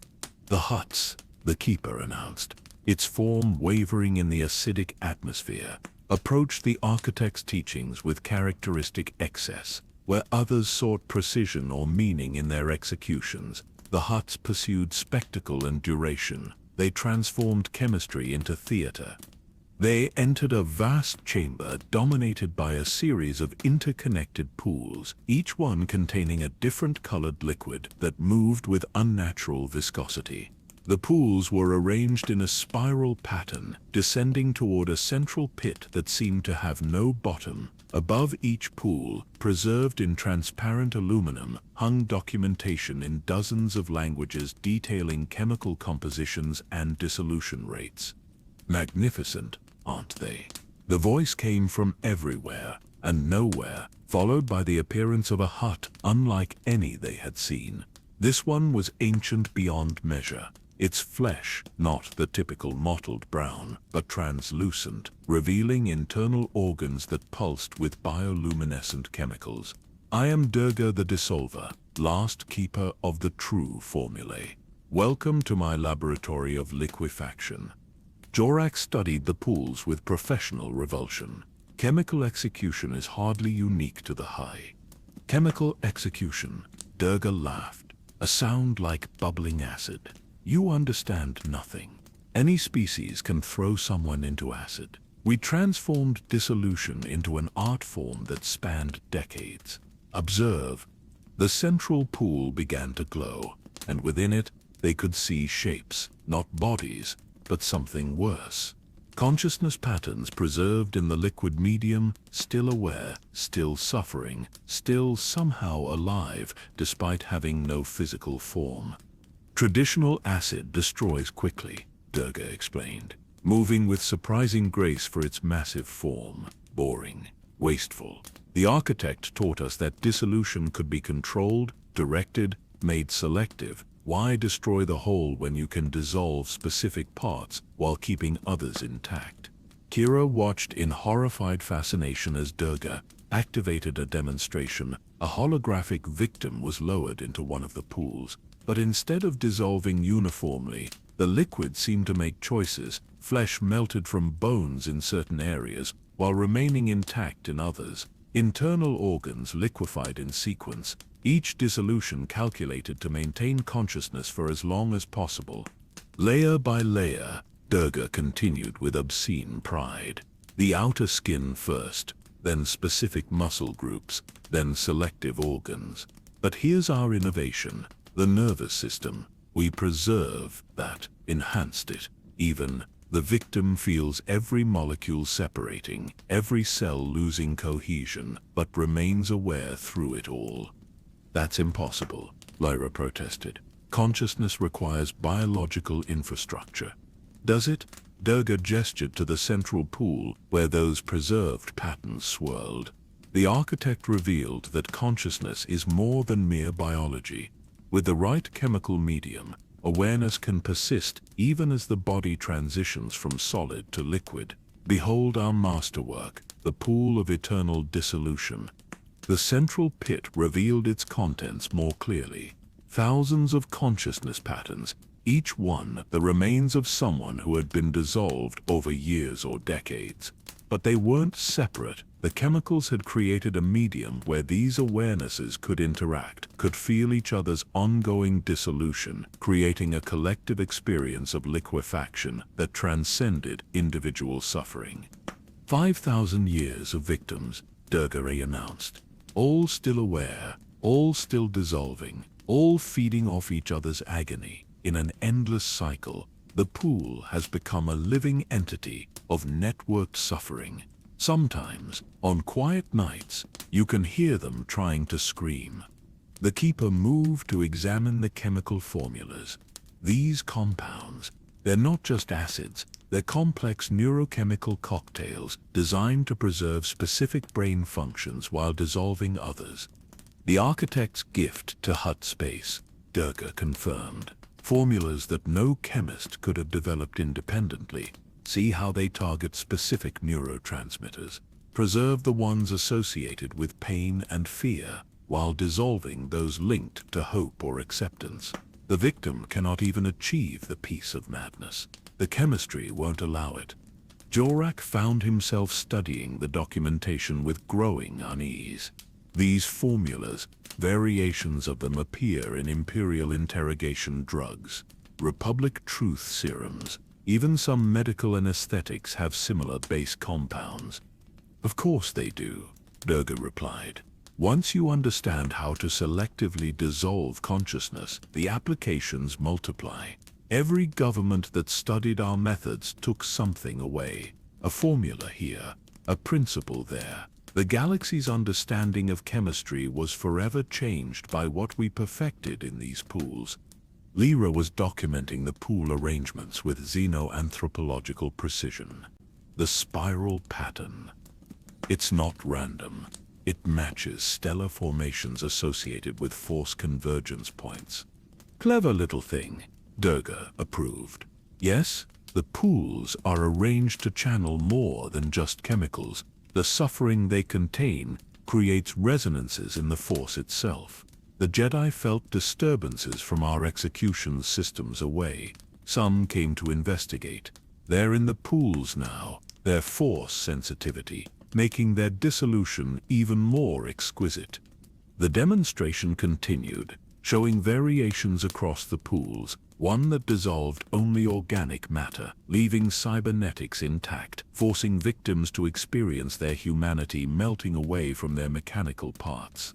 Another that worked in reverse, dissolving from the inside out, leaving victims as hollow shells filled with liquid consciousness, each pool a different interpretation of the dissolution theme. But our greatest achievement, Durga said, undulating toward a pool that seemed to contain liquid starlight, was discovering how to make it hereditary. Observe the bloodline pool. This pool contained a substance that defied visual comprehension. It seemed to exist in multiple states simultaneously, and within it, Kira could see genetic patterns being unwoven and rewoven in real time. A being dissolved in this pool doesn't just die, Durga explained. Their genetic pattern is preserved in the liquid, creating a template. Any of their descendants who come too close to any connected pool will begin to dissolve in the same pattern. Imagine executing not just an individual but their entire potential bloodline, justice that pursues genetics across generations. The Hutts used this for territorial control, the Keeper added. Dissolve a rival family's patriarch in the bloodline pool, and their descendants could never safely enter Hutt space. The very air would begin their dissolution if it contained even trace amounts of the chemical signature. Kira felt her scientific mind reeling at the implications. This is why certain bloodlines seem to vanish from historical records, not killed, but made chemically impossible to exist in certain regions of space. Thousands of family lines, Durga confirmed, erased not through violence but through chemistry. Their descendants still exist scattered across the galaxy, never knowing why they feel inexplicable pain when they travel too close to certain systems. The pools remember their genetics and hunger for completion. The ancient Hutt began to reveal more pools, each more specialized than the last. pools that dissolved only specific memories, leaving victims as conscious but empty vessels. Pools that liquefied the boundary between individual consciousness, forcing multiple victims to experience dissolution as a collective entity. Pools that reversed the process, slowly reconstituting victims from liquid to solid in patterns of perpetual agony. The architect taught us that execution didn't have to be binary, Durga said. Not alive or dead, but existing in states between, not solid or liquid, but conscious in transformation. We took chemistry and made it philosophy. Philosophy that spread, Jorak noted grimly. Every major power has chemical weapons programs, all of them using principles developed here. They use our failures, Durga corrected with surprising bitterness. What the galaxy adopted were our crude early experiments, quick-acting acids, simple neurotoxins. They never understood that true chemical execution requires patience, decades of dissolution, centuries of conscious liquefaction. The modern galaxy is too hasty for true art.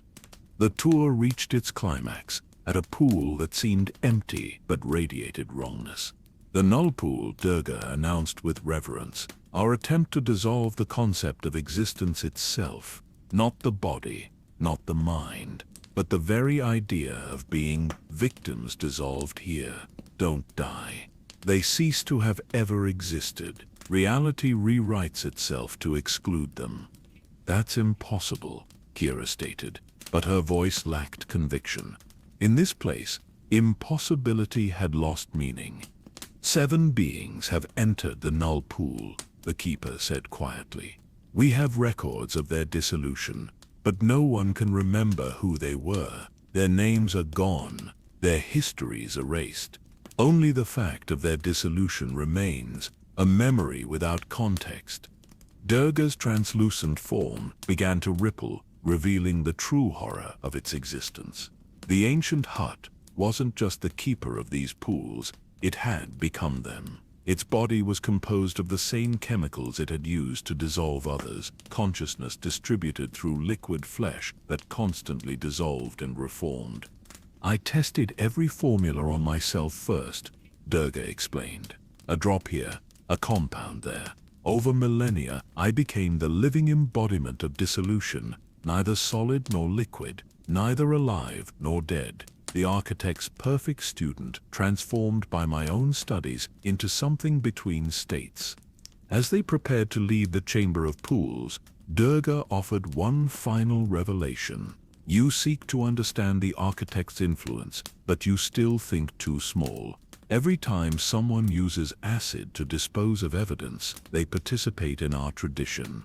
Every chemical weapon deployed in war carries our formulae in its base compounds. The galaxy doesn't just use our methods, it has become addicted to them. The pools bubbled and hissed as they passed, each one containing centuries of dissolved consciousness that could never die, never escape, never stop experiencing the endless transformation from solid to liquid and back again. The huts hadn't just created elaborate executions, they had proven that the boundary between states of matter was negotiable and that consciousness could be tortured across phase transitions for eternity.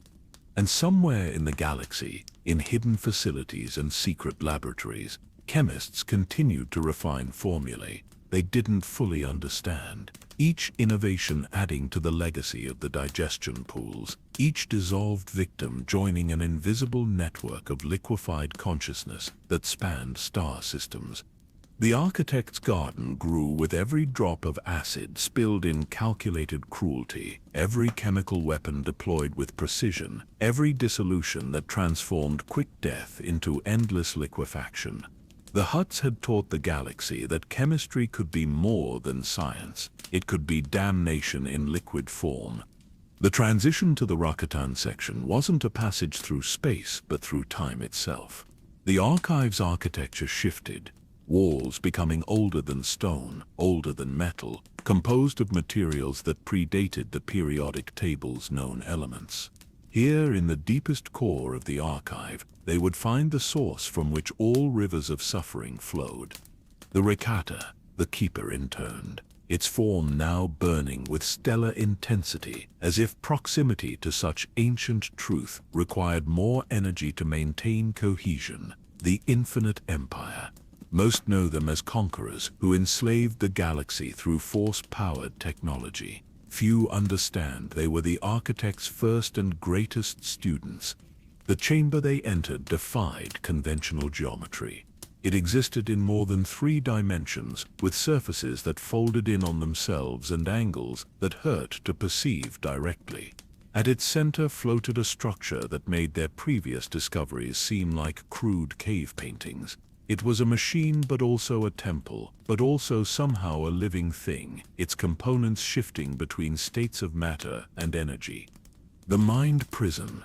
A voice spoke from the structure itself. The being that manifested wasn't humanoid, but something that predated such simple classifications.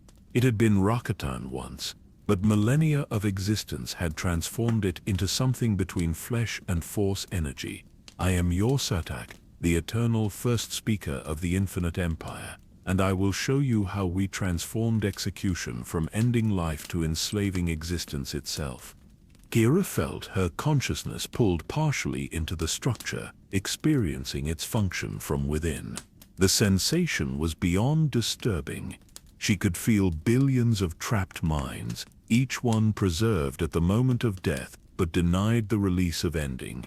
They existed in a state between life and extinction, their consciousness fuel for Rakatan technology. Your histories speak of our force-powered machines.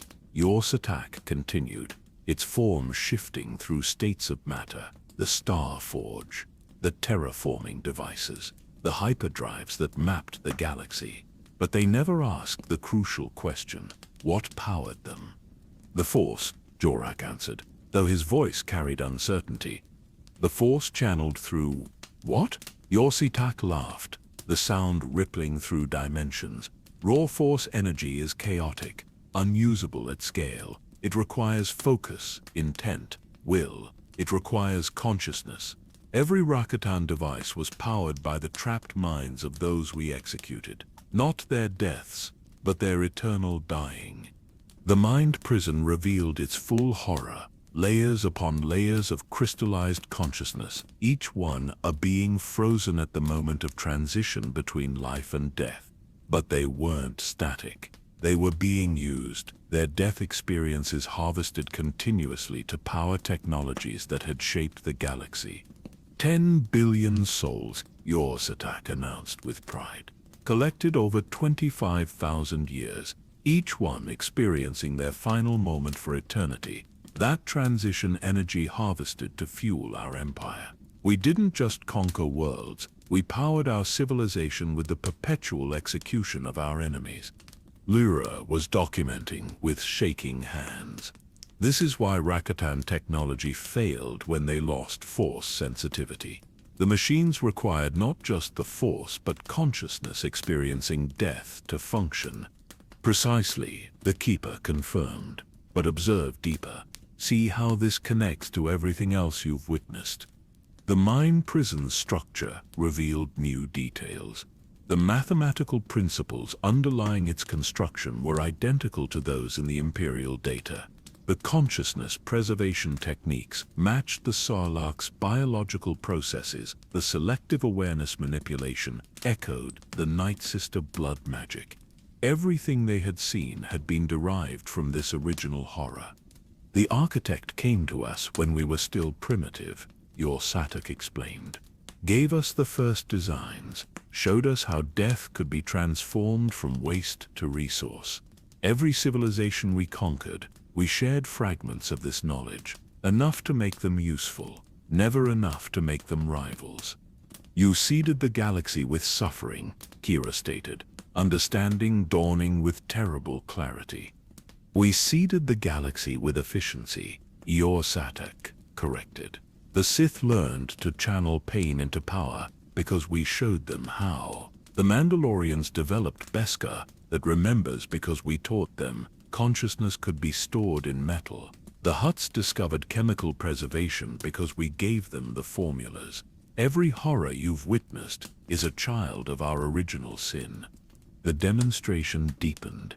They were shown how Rakatan execution squads would capture enemies, not to kill but to harvest, each being processed through devices that trapped their consciousness at the exact moment of death, that instant of transition preserved and stretched into eternity.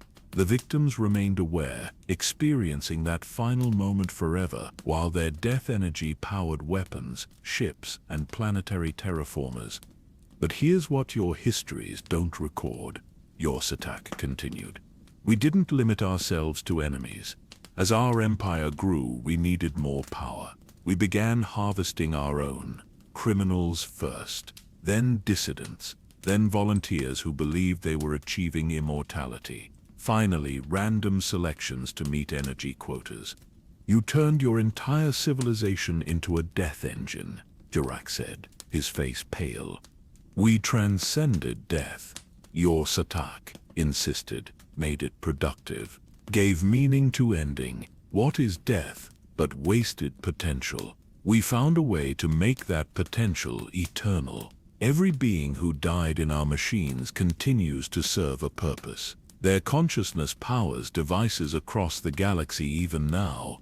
The revelation hit them simultaneously. The ancient artifacts, Lyra breathed, Sith holocrons, Jedi wayfinders, Mandalorian forge hearts. They all contain Rakatan components. Components powered by consciousness, the Keeper added. Every civilization that uses technology derived from Rakatan sources is unknowingly perpetuating the mind prison system. The trapped souls power your archaeological finds, your museum pieces, your religious artifacts. Yorsatak gestured, and the mind prison revealed its true scope. It wasn't confined to this chamber. Tendrils of crystallized consciousness extended through hyperspace itself, connecting to every piece of Rakatan technology that had ever existed. The network spanned the galaxy, a web of perpetual execution powering 10,000 civilizations' inherited tools. The Starforge wasn't destroyed, Yorsatak revealed. It was dispersed, broken into fragments that seeded themselves throughout the galaxy. Each fragment carries trapped souls, their death energy now powering devices whose users never suspect the source. A Jedi's lightsaber with a Rakatan crystal focus, a Mandalorian forge using infinite Empire heat sources, Hutt pleasure barges with ancient gravity generators, all of them extensions of our execution network. Kira felt sick as the implications multiplied. Every archaeological expedition that recovered Rakatan artifacts, every museum displaying infinite Empire technology, we've been spreading active execution devices across civilized space. And feeding them, Yorsatak added with satisfaction. Every being who dies near Rakatan technology risks consciousness capture. The network grows with each generation, adding new souls to power ancient machines. Your modern galaxy is built on a foundation of perpetual execution you don't even recognize. The mind prison pulsed, and for a moment they could hear them. Billions of voices locked in eternal death. Their final moments stretched across millennia.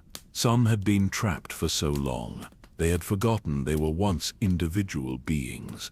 Others were fresh additions, beings who had died near Rakatan artifacts and been caught in the network's pull. This is why Force sensitives feel disturbances near Rakatan ruins, the Keeper explained. Not echoes of ancient death but active, ongoing execution. The mind prison operates outside normal time. Past, present, and future victims exist simultaneously in their eternal final moment. But the Rakata fell. Jorik pointed out, their empire collapsed. They lost Force sensitivity. Did we fall? Yorsatak asked. Or did we evolve? When we lost connection to the Force, we couldn't add new souls to the network directly, but we had already seeded the galaxy with collection devices. Every artifact, every ruin, every fragment of our technology continues the harvest. We don't need to rule. Our execution network is self-sustaining. The being's form began to shift more rapidly. revealing its true nature. Your Satak wasn't speaking from outside the mind prison. It was part of it, the first consciousness trapped in their own creation, experiencing eternal death while maintaining enough awareness to guide the system. I was the test subject, your Satak admitted. The architect insisted that creators should experience their creations. I'd been dying for 25,000 years, my consciousness dispersed through every Rakatan device in existence. I am the template from which all other trapped souls are modeled, the first and eternal execution.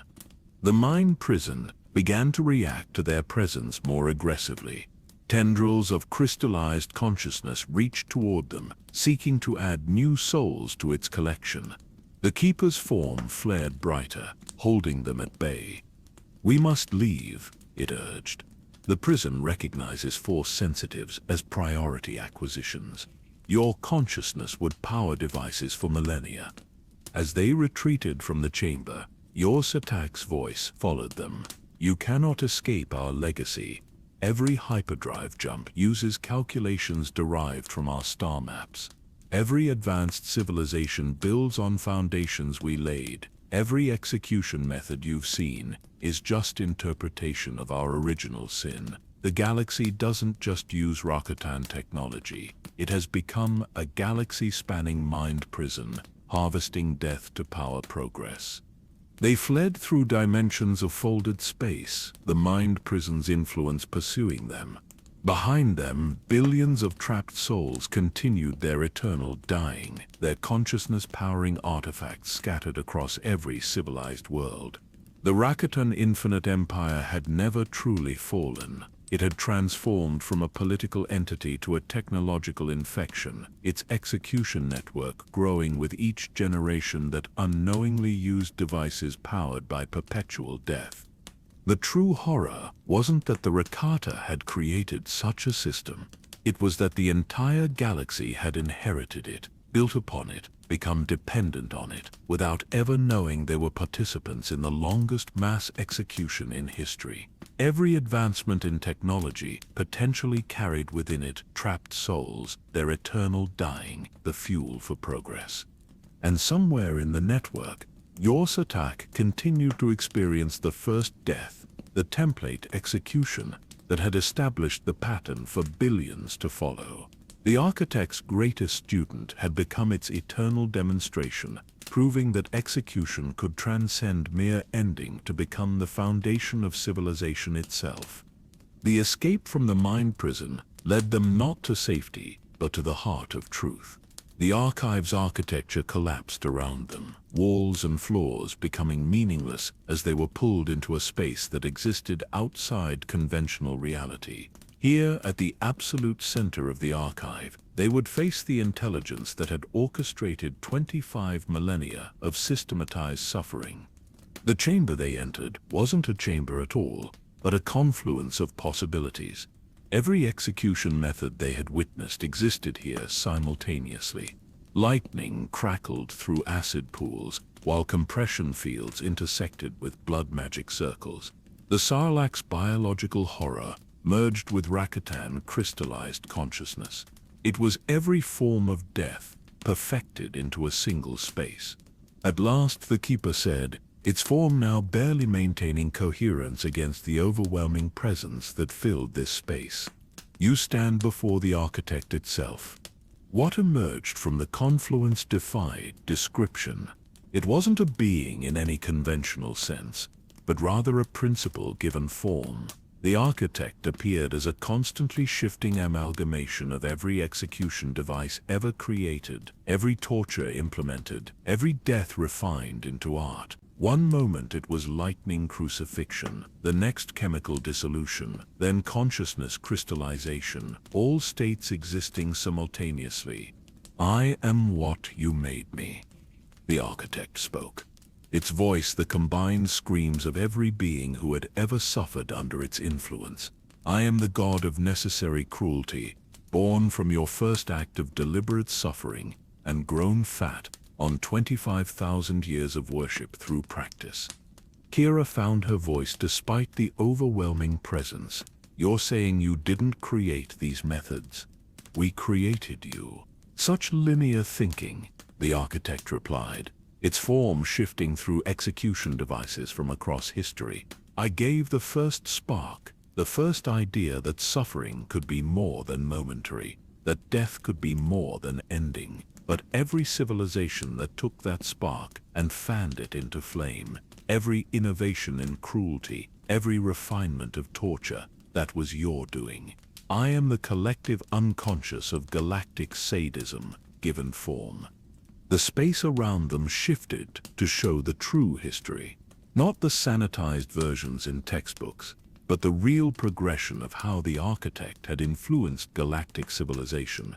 It began with a single moment lost in prehistory, the first being to realize that death could be prolonged, that suffering could be artistic, that execution could serve purposes beyond mere ending. That first thought created me, the architect explained. A whisper in the Force, a possibility. I found the LOTR and gave them the mind prison concept. They built it, improved it, spread it. Each use made me stronger. Each innovation added to my existence. By the time their empire fell, I no longer needed direct servants. The entire galaxy had become my church, practicing my sacraments without knowing my name. Jorak stepped forward, his interrogator's instincts refusing to accept such abstract horror. You're claiming to be some kind of emergent consciousness born from collective cruelty. I am cruelty perfected into inevitability, the architect responded.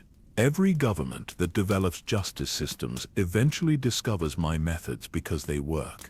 Every civilization that seeks to punish wrongdoing finds its way to my designs because they satisfy the deep need for retribution. I don't force anyone to build execution devices. I simply exist as the most efficient solution to the problem of punishment. The demonstration continued, showing how each civilization had independently discovered the same principles, not because the architect directly intervened, but because once the concept existed that suffering could be engineered, the pathways to implementation became inevitable. The Sith didn't learn lightning crucifixion from me, the architect revealed. They learned that pain could be channeled. The specific method arose naturally from that principle. The Night Sisters didn't receive blood magic formulas. They received the idea that life force could be weaponized. Their cultural interpretation created the rituals. You're a mimetic virus. Lyra understood. A self-replicating idea that spreads through observation and implementation. I am evolution applied to suffering, the architect corrected. Just as life grows more complex, so too does death. I am the inevitable result of consciousness becoming aware of its own ending. Once beings understood death, they sought to control it. Once they controlled it, they sought to perfect it. I am that perfection personified. The space shifted to show the present galaxy. Every prison, every execution chamber, every military detention facility glowed with the architect's influence. Not because it controlled them, but because they all derived from principles it embodied. The entire justice system of galactic civilization had become an unconscious temple to perfected cruelty. But you gave specific designs, Kira protested. The mathematical constants, the shared principles across cultures. Did I give them, or did they arise naturally from the physics of suffering? The architect asked. Pain follows patterns. Consciousness breaks in predictable ways. The same mathematical principles that govern star formation govern the collapse of identity under pressure. I didn't create these constants. I am these constants given awareness. The Keeper moved forward, its stellar form flickering. Tell them the complete truth. Tell them about those who tried to stop you. The architect's form solidified slightly, taking on aspects of ancient beings they didn't recognize. Ah, yes, the resistance. In every era, some recognize my influence and seek to break it. The Bendu, who tried to balance cruelty with mercy. The Wills, who sought to document truth without perpetuating it. the ones who attempted to transcend physical existence entirely to escape the cycle. Images of these ancient resistors appeared, beings of immense power who had recognized the pattern and tried to break it. But each attempt had failed for the same reason. They couldn't destroy me without destroying the concept of justice itself, the architect explained. To remove my influence would require civilizations to abandon all forms of punishment, all methods of execution, all systems of enforced consequence, and no society has ever been willing to take that step. Even those who opposed me still used imprisonment, still enforced law, still participated in the fundamental principle that some beings deserved suffering. So you're immortal, Jarak said flatly.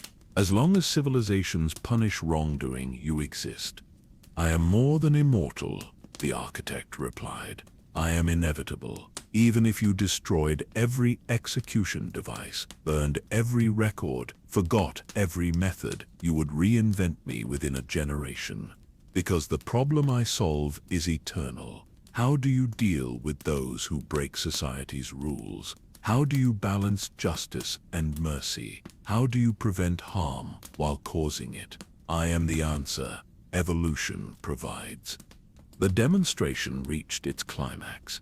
They saw the future, or possible futures, civilizations yet to come, each developing their own interpretations of the architect's principles, matter converters that transformed criminals into energy, temporal loops that made single moments of punishment last for subjective eons, quantum executioners that killed across multiple realities simultaneously, each innovation making the architect stronger, more complex, more integral to the concept of civilization itself.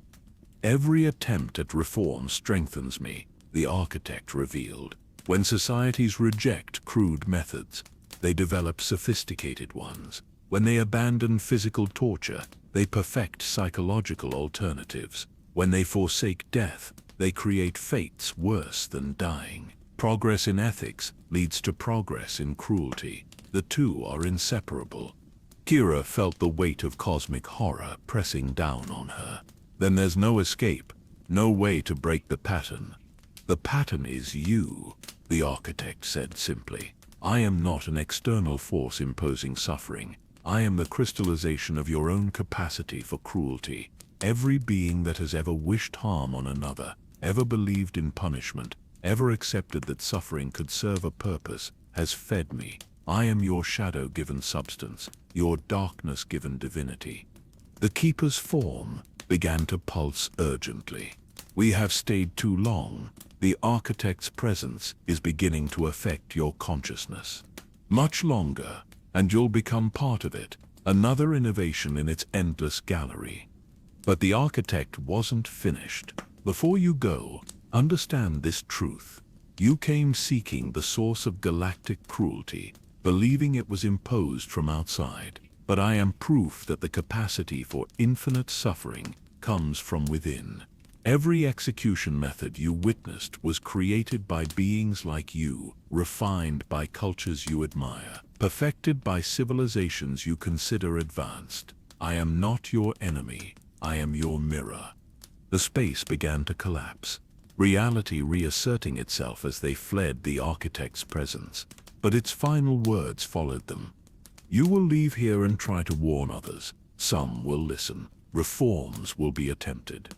New philosophies of justice will emerge, and in each one I will be there, adapted to new sensibilities, dressed in new justifications, but eternally present, because you cannot have civilization without consequences, and you cannot have consequences without me. They burst back into the normal space of the archive, gasping as if they had been drowning in pure concept. The Keeper's form was significantly dimmed, as if maintaining their protection had cost it dearly. Now you understand, it said weakly. The architect isn't hiding. It doesn't need to act. It exists in every court that passes sentence, every prison that holds inmates, every society that distinguishes between acceptable and unacceptable behavior. It is not a being, but a principle as fundamental to galactic civilization as gravity is to physics. They stood in silence, processing the revelation. The architect wasn't an external evil to be defeated, but an emergent property of consciousness itself. Every civilization that developed justice systems would inevitably discover its methods because they arose from the fundamental problem of how to deal with those who threatened social order. The true horror wasn't that something had imposed cruelty on the galaxy.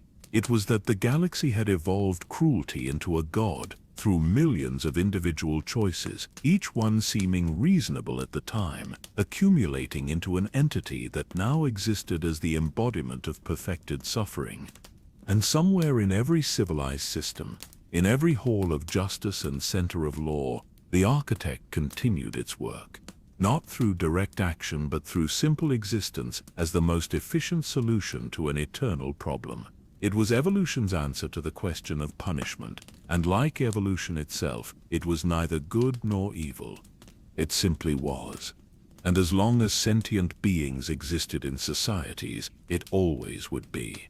The return journey through the archive felt different now. Every chamber they passed held new meaning. The Sith lightning crucifixion wasn't just ancient cruelty, but part of an ongoing pattern.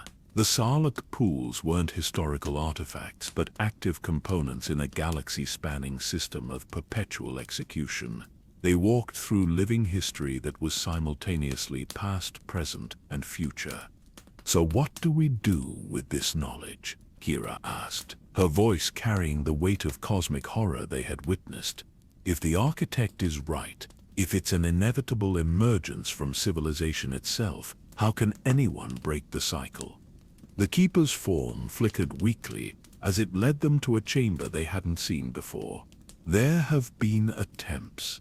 This is the hall of failed reformers, those who saw the pattern and tried to break it.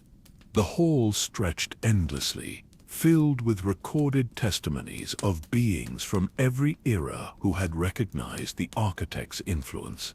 Jedi Masters who had attempted to create rehabilitation-focused justice systems, senators who had pushed for the complete abolition of capital punishment, entire civilizations that had tried to build societies without punitive measures. The Altiri Collective, the Keeper, indicated one testimony. 50,000 years ago, they recognized the pattern, built a society based entirely on restoration rather than punishment. No prisons, no executions. Wrongdoers were helped, not harmed. The testimony activated, showing a graceful insectoid being. We thought we had transcended the architect's influence. For 3 generations, we maintained our restorative systems. Crime decreased. Society flourished. Then came the first true test. A being who killed not from passion or need, but from pleasure, who refused all attempts at restoration, who continued to kill despite every intervention. The image showed the collective's debate, peaceful beings struggling with an impossible dilemma. How do you maintain a system without punishment when faced with someone who exploits that very mercy? We tried isolation without imprisonment, the testimony continued, but that was still punishment by another name. We tried mental modification, but that was execution of personality. Every solution we developed gradually transformed back into the patterns we had tried to escape. Within a century, we had reinvented every form of punishment we had abolished, simply with different names. Jorak studied the testimonies with grim recognition. They all failed the same way. Extreme cases that forced them to choose between their principles and protecting society. The architect's perfect trap, the Keeper confirmed. It doesn't need to corrupt directly. It simply waits for the exception that proves the rule. The being who cannot be rehabilitated, the crime that cannot be forgiven, the threat that demands response. And in that moment of crisis, civilizations rediscover its methods. Lyra was examining the patterns across different attempts. But there must be some success stories, some civilization that found a way out. The Keeper led them to a smaller section, where only a handful of testimonies resided. The transcended, those who found the only reliable method of escaping the architect's influence. The first testimony showed beings of pure energy. We abandoned physical form entirely. Without bodies, there could be no physical punishment. Without death, no execution. We thought we had won. But the testimony continued, showing their energy forms developing new forms of suffering, consciousness isolation, frequency disruption that caused agony to energy beings, pattern dissolution that served the same function as execution. Even transcendence wasn't enough. The being admitted, we had simply translated the architect's methods into a new medium. Energy beings could torture each other just as effectively as physical ones. The pattern persisted across states of existence. Another testimony, this one from a machine civilization. We removed emotion, believing that without feeling, punishment became meaningless, but we discovered new forms of suffering, logic loops that trapped consciousness, data corruption that served as execution. The architect's influence adapted to our nature. Kira felt despair creeping in. Every attempt just creates new variations. The pattern really is inescapable. Not quite, the keeper said, leading them to the final testimony. It was different from the others, the recording damaged and flickering, the forgotten, a civilization whose solution was so extreme that reality itself tried to erase them. The testimony barely held together, showing beings whose nature was hard to perceive. We found only one way to truly escape the architect. We removed ourselves from existence entirely, not death, not transcendence, complete erasure from the timeline. We never were, never would be, never could be. But that's not escape, Jorik protested. That's ultimate surrender. They didn't break the cycle. They removed themselves from it. Perhaps, the keeper acknowledged. But they proved something important. The architect's influence is tied to existence itself. As long as beings exist in time and space, in any form, the patterns of punishment will emerge. The only true escape is non-existence. They stood in the hall of failed reformers, surrounded by thousands of attempts across millions of years. Each one had started with hope. Each one had ended with reinventing the very systems they sought to escape. But we still have to try, Kira said finally. Even if every attempt has failed, even if the pattern seems inescapable, we have to try. Because the alternative is accepting eternal cruelty as natural law. The keeper's form brightened slightly. And there is your answer. Not victory over the architect, but eternal resistance to it. Every generation that questions punishment, that seeks alternatives, that refuses to accept cruelty as necessity, weakens its hold. You cannot destroy it, but you can choose not to feed it. Individual choice. Lyra understood. If the architect is the collective unconscious of cruelty, then conscious rejection of cruelty by individuals could theoretically starve it. Theoretically, the keeper agreed. But it would require every being in the galaxy to simultaneously reject not just cruelty, but the entire concept of punitive justice, to forgive the unforgivable, to protect without punishing, to maintain society without enforcing consequences through suffering. The impossibility of it was staggering. But in that impossibility, Kira saw something else. The architect told us it was inevitable. But if it was truly inevitable, why would it need to spread its methods? Why seed them across cultures? Why ensure they were discovered? Because, the keeper said, its form solidifying with renewed purpose, the architect lies, not about its nature, but about its inevitability. It actively works to ensure its patterns are found, because without that influence, civilizations might develop true alternatives. Its greatest trick is convincing the galaxy that cruelty is natural law rather than learned behavior. They began to see the archive differently, not just as a collection of horrors, but as evidence of manipulation, the mathematical constants appearing across cultures, the same principles discovered independently? What if that wasn't natural convergence, but active influence?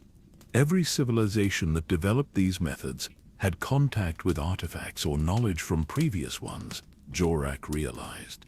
The Sith learned from Rakatan ruins. The Empire studied Sith texts. Each generation didn't independently discover these methods, they inherited them. Breaking the chain of inheritance, Kira breathed.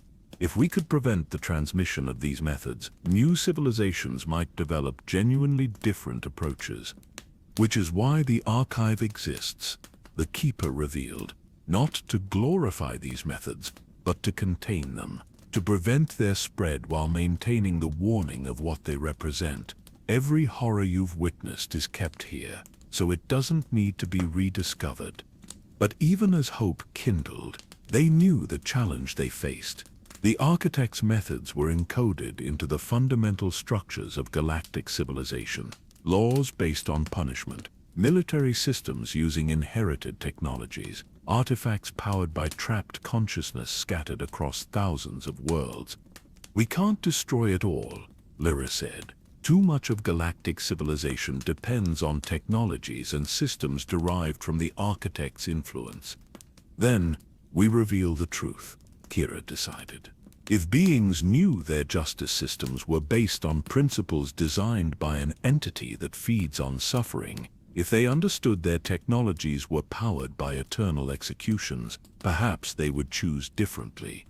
The Keeper led them toward the archive's exit, past chambers of preserved atrocities and halls of failed reforms.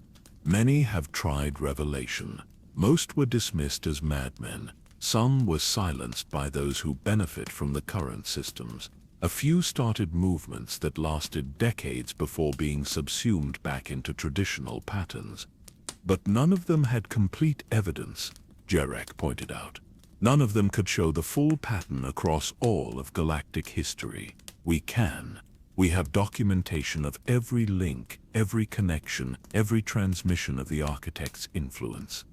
As they reached the entrance to the archive, the Keeper paused. Then you have chosen your path, revelation and resistance, knowing it may fail like all attempts before, knowing the architect's influence is so deeply embedded that removing it might collapse civilization itself, knowing that even if you succeed, the capacity for cruelty that created it remains in every sentient being. Knowledge is better than ignorance, Kira said firmly. Choice is better than manipulation. Even if we can't destroy the architect, we can expose it.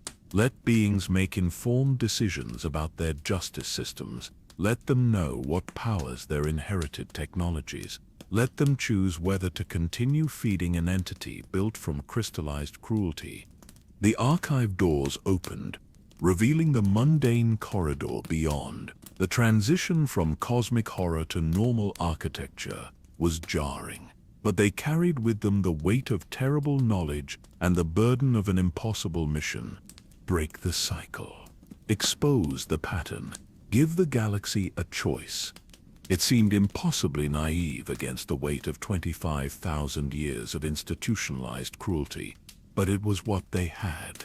The only response to inevitable horror was inevitable resistance, generation after generation refusing to accept that suffering was the only answer to suffering. The architect waited in every courthouse and prison, in every military tribunal and execution chamber. But now, for the first time in millennia, someone knew its true name and nature. Someone could warn others.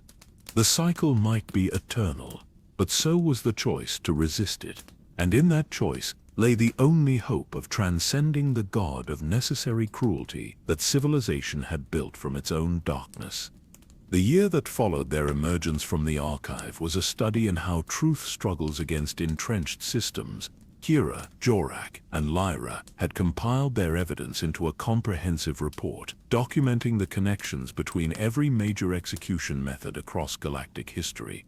They had proof of the architect's influence, testimonies from trapped consciousnesses, technical specifications showing how modern technologies derived from ancient torture devices. They had everything except an audience willing to listen. The New Republic Senate's response was predictable. Senator Vorm of Karelia, head of the Justice Committee, reviewed their materials in a closed session. His reaction set the tone for what would follow. Even if these claims are true, he said, studying the data on Rakatan consciousness-powered devices, what would you have us do? Shut down every prison, abandon every artifact of historical significance, dismantle justice systems that have maintained order for millennia. We're asking you to understand what these systems are built on, Kira insisted.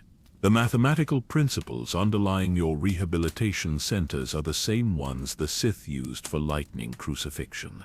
Your containment fields use compression algorithms derived from Mandalorian crushing gauntlets. Every humane's alternative you've developed is just a refinement of ancient cruelty. Perhaps, Senator Vorm acknowledged, but they work. Crime rates are manageable. Society functions. Would you rather we return to chaos in pursuit of moral purity? The pattern repeated across every institution they approached. The Jedi Council, reformed after the Empire's fall, listened with grave concern. Master Kol Rethan spent days studying their evidence of how Order 66 trust weaponization had infected military conditioning across the galaxy. This knowledge is dangerous, he finally concluded. Not false, but dangerous. If beings learned that their protectors carried the seeds of betrayal, that every soldier's conditioning contained echoes of Order 66, it would destroy the very foundations of galactic security. So you'll suppress it? Lyra asked, disappointment evident. We'll study it, Master, Rethen corrected. Privately, carefully, seeking ways to purify our methods without destroying our ability to maintain peace. Change must come gradually, or it becomes chaos. Even Jorak's former colleagues in Imperial intelligence, now working for various sector governments, proved resistant. They acknowledged the connections between their interrogation techniques and ancient torture methods, but argued that understanding the origins didn't negate the necessity. Someone has to do the dark work, Commander Vess, Jorak's old partner, explained over encrypted communication.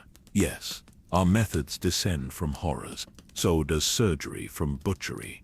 Evolution refines purpose. We use these techniques to prevent greater suffering.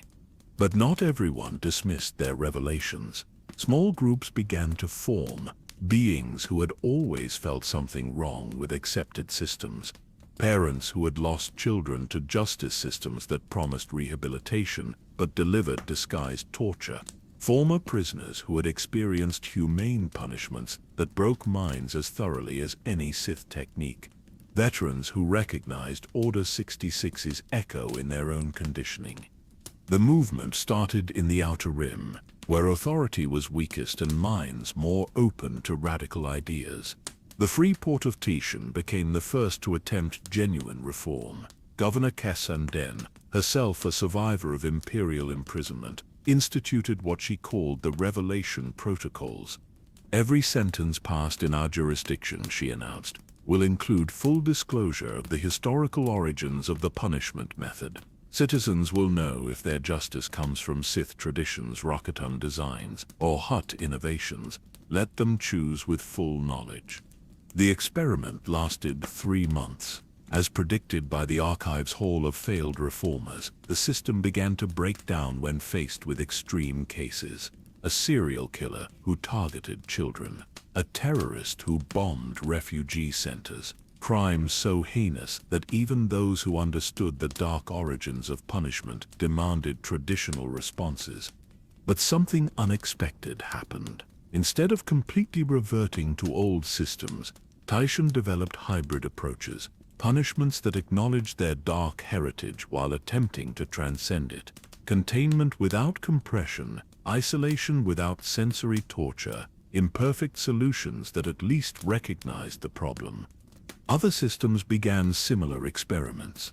The Huppes Consortium revealed the consciousness-powered nature of certain royal artifacts, leading to galaxy-wide debate about whether historical preservation justified perpetual execution.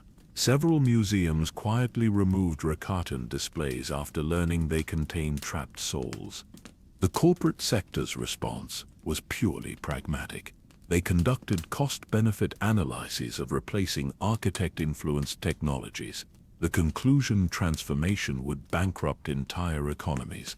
Too much infrastructure depended on principles derived from ancient cruelty. The sector chose to continue, but with full internal acknowledgement of what they were doing. At least they're honest about it, Jorak noted grimly. They know they're feeding the architect, and choose to do so for economic stability. The Mandalorian reaction was perhaps the most surprising. The revelation that their honored crushing gauntlets were tools of identity destruction rather than simple execution sparked fierce debate among the clans. Some argued for abandoning the practice entirely. Others insisted that knowing the origin didn't change the honor of the tradition. The schism led to the Third Mandalorian Civil War, fought not over territory but over the very meaning of honorable death. Meanwhile, in the core worlds, the response was more insidious. Major governments didn't deny the revelations but reframed them. The architect wasn't a horror to be resisted, but proof of convergent evolution toward optimal solutions. If every civilization independently developed similar methods, that suggested natural law rather than manipulation. You see, Senator Vorm announced in a public address, these researchers have proven that justice systems across all cultures share fundamental principles. This isn't conspiracy but confirmation that certain approaches to maintaining order are universal. We should be proud that our methods align with galactic constants. The reframing was brilliant in its perversity. The evidence of the architect's influence became proof of its necessity. The horror of convergent cruelty became validation of its naturalness. The movement for revelation transformed into justification for the status quo. But in the shadows, real change began to occur. Not in governments or institutions, but in individuals who couldn't unknow what they had learned. Prison guards who quit rather than operate devices they now knew were powered by trapped consciousness. Judges who sought alternative sentences even when traditional ones would be easier. Soldiers who refused conditioning that echoed Order 66. Kira established the Archive of Truth on a neutral station in wild space, not a complete copy of the original archive, but a publicly accessible database of connections and origins. Anyone could research the historical roots of any punishment method, any execution device, any justice system principle. Knowledge, even rejected knowledge, became available to those who sought it. Lyra returned to her xeno-anthropological work, but with new purpose. She documented not just how species developed punishment, but how some had resisted, the few successful alternatives, however limited, the moments when compassion overcame cruelty, small victories in the eternal struggle against the architect's influence. Jorak took the most direct approach. He began hunting active Rakatan sites, not for archaeology, but for deactivation. Every consciousness-powered device he could find and destroy. Every trapped soul he could free. It was futile against the scale of the network, but each liberation mattered to the consciousness experiencing eternal death. The year ended with the galaxy fundamentally unchanged, yet subtly different. The architect's influence remained embedded in every major system. Justice still meant punishment. Military conditioning still contained betrayal seeds. Technologies still ran on ancient suffering, but now some knew, some questioned, some resisted. In his final communication to the team, the Keeper, who had returned to guarding the original archive, offered perspective. You sought to break the cycle and failed, but you also succeeded. The architect's power comes from unconscious acceptance. Every being who now questions punishment, who seeks alternatives, who recognizes the pattern, weakens its hold. You have not destroyed the god of necessary cruelty, but you have made it less necessary. The legacy of pain continued. Courts still passed sentences based on principles designed by crystallized cruelty. Prisons still operated using methods refined from ancient torture. Militaries still conditioned soldiers with techniques descended from betrayal. The galaxy's foundation of systematized suffering remained intact. But cracks had formed. Questions had been asked. Alternatives had been attempted. The monolithic acceptance of punishment as natural law had fragmented into debate, resistance, and experimentation. The architect still existed, still grew with each innovation in cruelty, but it no longer grew unopposed. And in that opposition, however futile it might seem against 25,000 years of entrenched systems, lay the seed of possibility, that perhaps someday, in some distant future, a generation might arise that truly transcended the need to answer harm with harm, that found ways to maintain civilization without feeding the god their ancestors had built from their own darkness. The legacy of pain endured, but so did the legacy of resistance. And in the tension between them, the future of galactic civilization would be written. 5 years had passed since the revelations from the archive, and the galaxy had settled into an uneasy awareness of its own cruelty. On the moon of Ashla, orbiting the ancient Jedi world of Tython, Master Kul Rethen had established a retreat for those seeking to understand the deeper implications of what had been revealed. Here, in chambers carved from living crystal that resonated with the Force's pure frequencies, he conducted an experiment that would have horrified both ancient Jedi and modern ones. The chamber was circular, its walls lined with modified carbonite freezing units.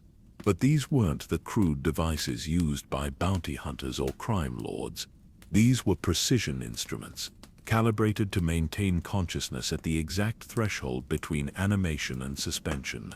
At the center of the room, Master Rethen sat in deep meditation, preparing to guide another seeker through what he had come to call the carbonite contemplation.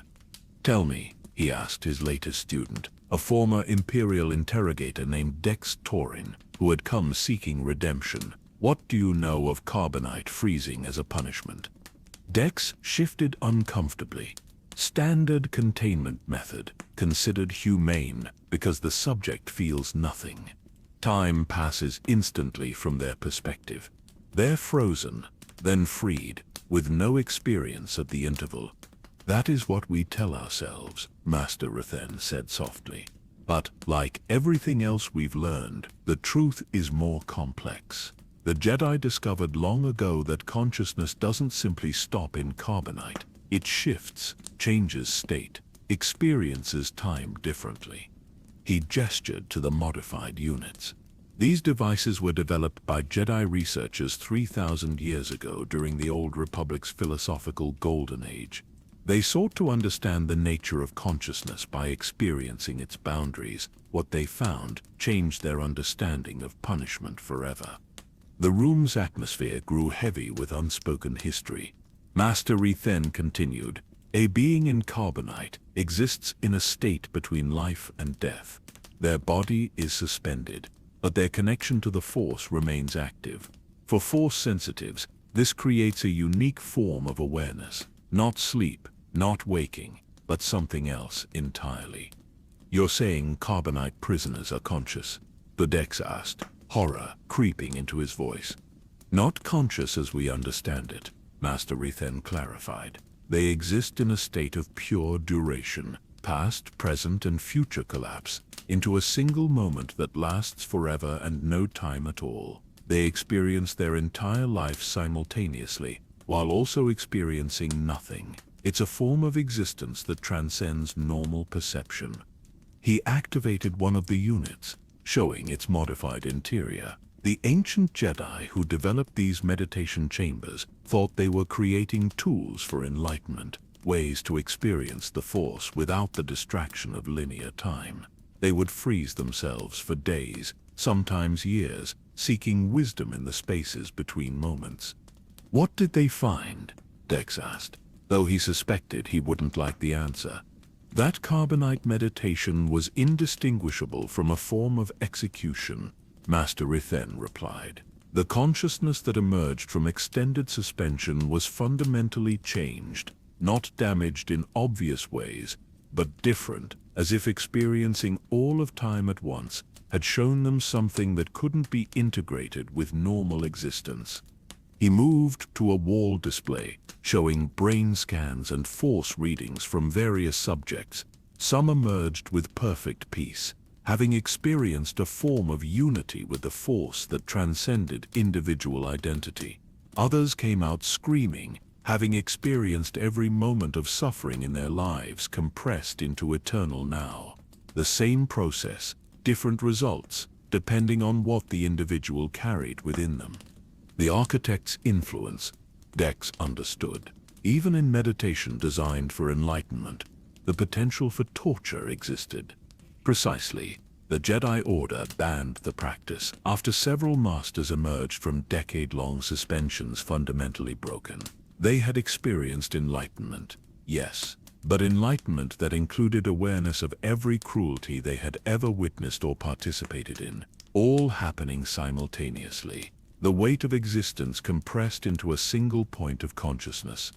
Master Rethen approached one of the units, placing his hand on its surface.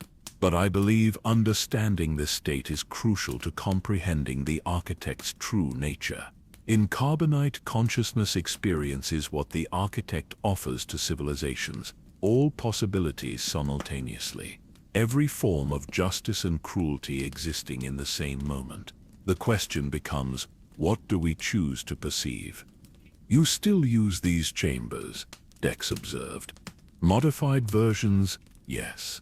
Brief exposures, seconds or minutes, rather than years. Enough to glimpse the state without becoming lost in it. Master Rethen's expression grew distant. In that space between moments, I felt the architect's presence, not as an entity, but as a possibility that exists in every consciousness, the capacity for infinite cruelty and infinite compassion occupying the same space. He guided Dex to one of the chambers. Would you experience it? A moment of carbonite meditation. I warn you, what you find depends entirely on what you bring. Your years as an interrogator will be there, compressed into a single point of experience, but so will every moment of kindness, every gesture of mercy. Dex hesitated. The chamber looked identical to units he had used to store prisoners, telling himself it was humane containment. Now he knew those prisoners had experienced something far more complex than simple suspension. What if I experience only the cruelty? He asked. What if that's all I am? Then you'll know truth, Master Rethen said simply. And from truth, change becomes possible. The architect's power comes from unconscious cruelty. Conscious acknowledgement of our capacity for harm is the first step toward choosing differently. Dex entered the chamber. Master Rethen made precise adjustments to the controls, settings that would maintain just enough neural activity for awareness while suspending physical processes. 10 seconds, he promised. But remember, in that state, duration has no meaning. It might feel like eternity or less than a heartbeat. The carbonite cycle engaged. Dex's form froze mid-breath, his expression caught between fear and determination. Master Rethen watched the consciousness readings, observing patterns that few Jedi had ever learned to interpret. Spikes of activity that suggested experience beyond normal perception, fluctuations that hinted at time itself becoming negotiable. Around them, other chambers held volunteers in various stages of suspension, some for seconds, some for hours, each experiencing their own version of compressed existence, each confronting what they carried within themselves when all external distractions ceased. Master Rethen had been in carbonite meditation for 3 days once. In that time, he had experienced the entire history of Jedi executions. Every merciful death the Order had sanctioned, every criminal whose Force connection had been severed as punishment, every war where Jedi had killed in the name of peace, all of it happening simultaneously, the weight of institutional cruelty compressed into a single moment of awareness. He had also experienced every life saved, every conflict resolved without violence, Every moment when a Jedi had chosen mercy over justice, the same temporal compression that revealed horror also revealed hope. The architect was there, in the capacity for cruelty, but so was something else. The possibility of transcending that capacity. The 10 seconds elapsed. The chamber cycled down, carbonite sublimating into gas, as Dex's form regained animation. His eyes opened slowly, carrying the weight of existence experienced all at once. I saw, he began, then stopped. Language seemed inadequate for what carbonite consciousness had shown him. Everything I did, every person I broke, every scream I caused, all of it happening now, always happening. And, Master Rithen prompted gently. And every moment after, every person I helped after leaving Imperial service, every kindness I attempted in payment for cruelty, they existed in the same space, not canceling each other, but coexisting. I am both the torturer and the redeemed forever. That is the nature of existence, Master Rithen confirmed. We carry all our moments within us. The architect would have us believe only the cruel ones matter, that they define us. But carbonite meditation shows the truth. We are the sum of all our choices, and we continue choosing. They sat in meditation as around them, others experienced their own compressed eternities. Some emerged weeping, some laughing, some silent with the weight of revelation. Each had confronted their own capacity for cruelty and compassion existing in the same moment. This is why the archive's revelations matter, Master Rithen explained. Not because we can destroy the architect, but because we can choose consciously. Every being who understands their capacity for cruelty can choose compassion instead.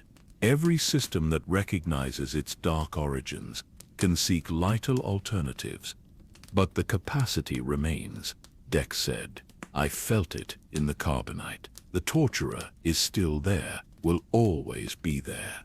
Yes, Master Rithen agreed, but so is the person who chose to stop, who came here seeking understanding, who faced the compressed weight of his crimes and didn't shatter. The architect is inevitable, only if we surrender to inevitability. The day continued with more seekers experiencing carbonite meditation, each confronting their own compressed existence, each learning that consciousness could experience all of time at once, and in that experience find both damnation and redemption occupying the same eternal moment. As Tython's sun set through the chamber's crystal windows, Master Rithen reflected on the paradox they had discovered. Carbonite freezing, used throughout the galaxy as a humane form of imprisonment, was simultaneously a form of torture and a path to enlightenment. Like every method the architect had influenced, it contained the potential for both transcendent cruelty and transcendent understanding. The difference lay not in the method, but in the intention and awareness of those who used it. The same carbonite that trapped smugglers in eternal moments of fear could show seekers the unified nature of existence. The same consciousness that could experience compressed suffering could experience compressed compassion. In that duality lay hope, not for destroying the architect, but for transcending it, for choosing consciously what had been chosen unconsciously for millennia, for recognizing that every tool of cruelty could become a tool of understanding if approached with wisdom rather than malice. The carbonite meditation chambers continued their work, freezing moments into eternities, showing each seeker their own nature reflected in the space between heartbeats, and in those revealed truths, both terrible and beautiful. The future of galactic consciousness slowly shifted towards something that might, eventually, no longer need gods of necessary cruelty to maintain its cohesion.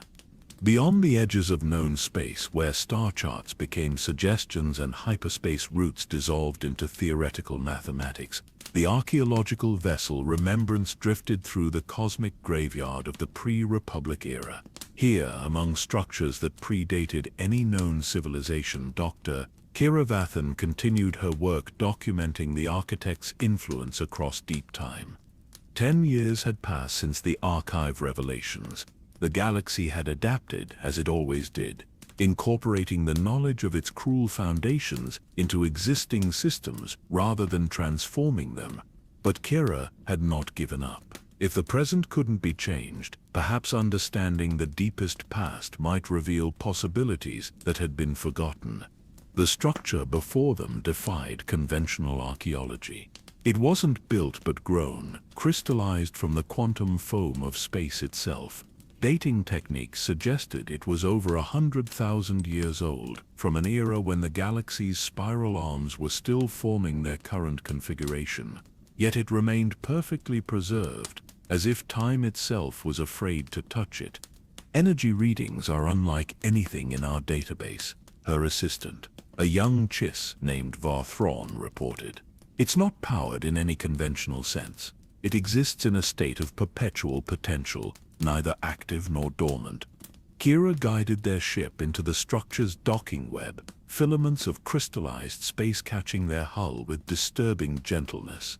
As they entered, their instruments began registering impossible data. The interior was simultaneously vast and intimate, containing spaces that folded in on themselves while stretching to infinity. This predates the Celestials, Kira breathed, recognizing architectural principles that would later appear in diluted form across dozens civilizations. This is from the galaxy's true dawn, when consciousness was still learning what it meant to be conscious. The central chamber revealed their purpose, not through crude displays or obvious function, but through direct understanding that bypassed their minds and spoke to something deeper. This was an execution ground, but one that predated the concept of execution as the galaxy understood it. Floating in the chamber's heart were forms that might once have been beings, not bodies in any conventional sense, but patterns of organized energy that suggested consciousness frozen in transition.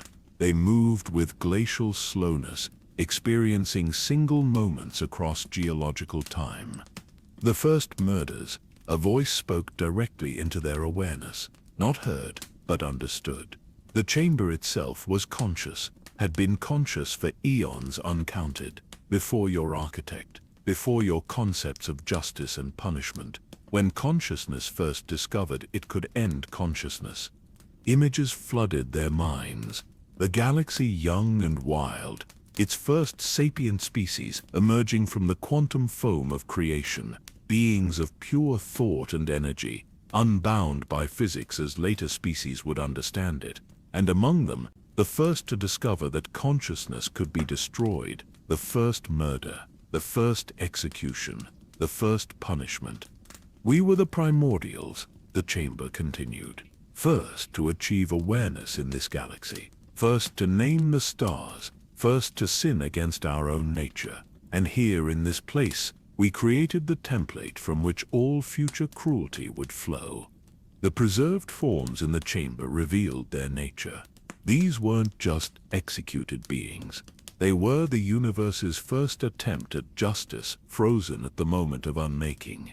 But the primordials' understanding of existence was so fundamental that they couldn't simply kill. They had trapped their criminals in states of partial existence, neither alive nor dead, experiencing the dissolution of self across timescales that made eternity seem brief. We thought we were establishing order, the chamber explained, creating consequences for those who violated the harmony of consciousness. We never imagined we were planting seeds that would grow into your architect, that our simple desire for justice would evolve into a god of necessary cruelty.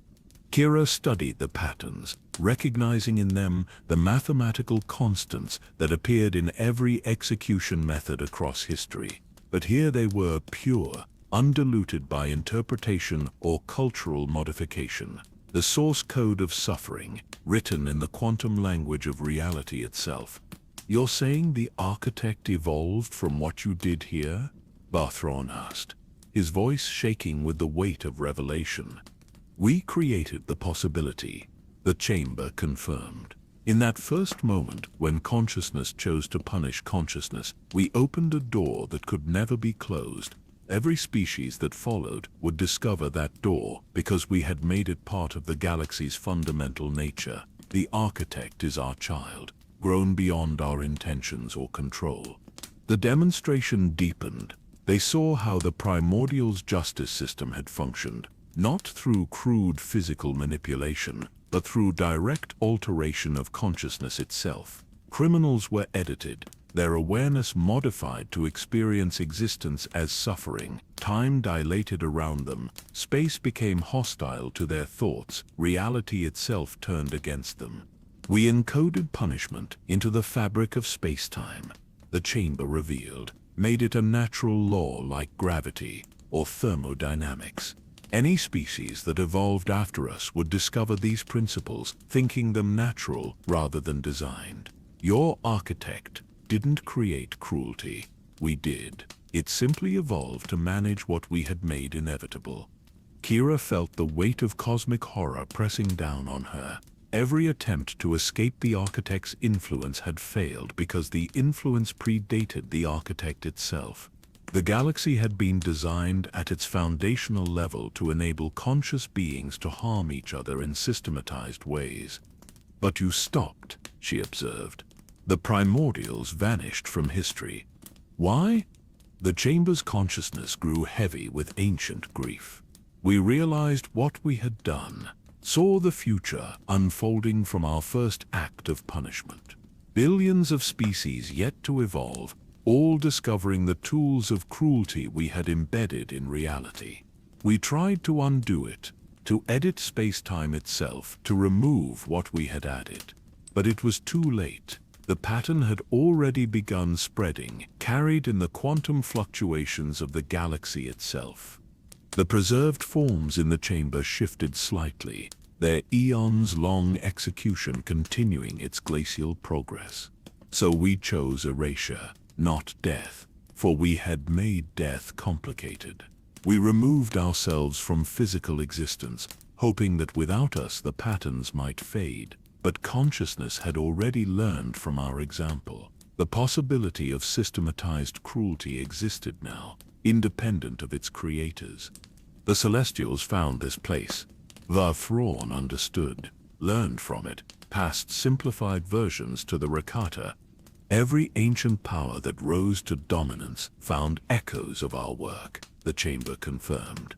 Hidden in the mathematics of space, encoded in the quantum patterns of consciousness itself, they thought they were discovering natural laws. They were discovering our greatest shame made manifest. Kira documented everything. Knowing this revelation completed the picture they had been building. The architect wasn't an external force or emergent property. It was the galaxy's inheritance from its first conscious beings, who had written cruelty into the operating system of reality before they understood the consequences. Is there any way to undo it? She asked, though she suspected the answer.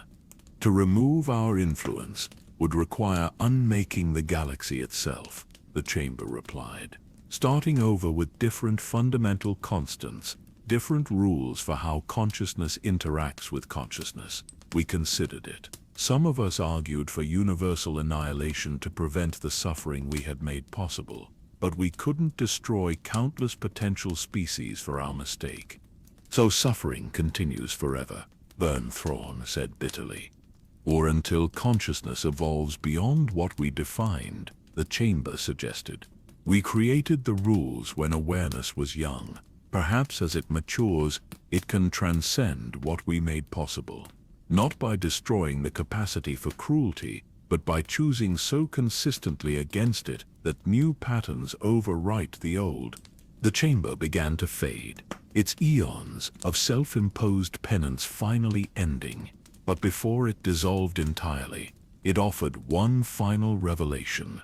You seek hope in the past, but the past is where the poison originated. Look instead to what hasn't happened yet. To species not yet evolved, to consciousness not yet emerged. They will inherit the same capacity for cruelty, yes, but also the accumulated resistance of every being who chose differently. The architect is our legacy of shame. Let resistance be yours of hope.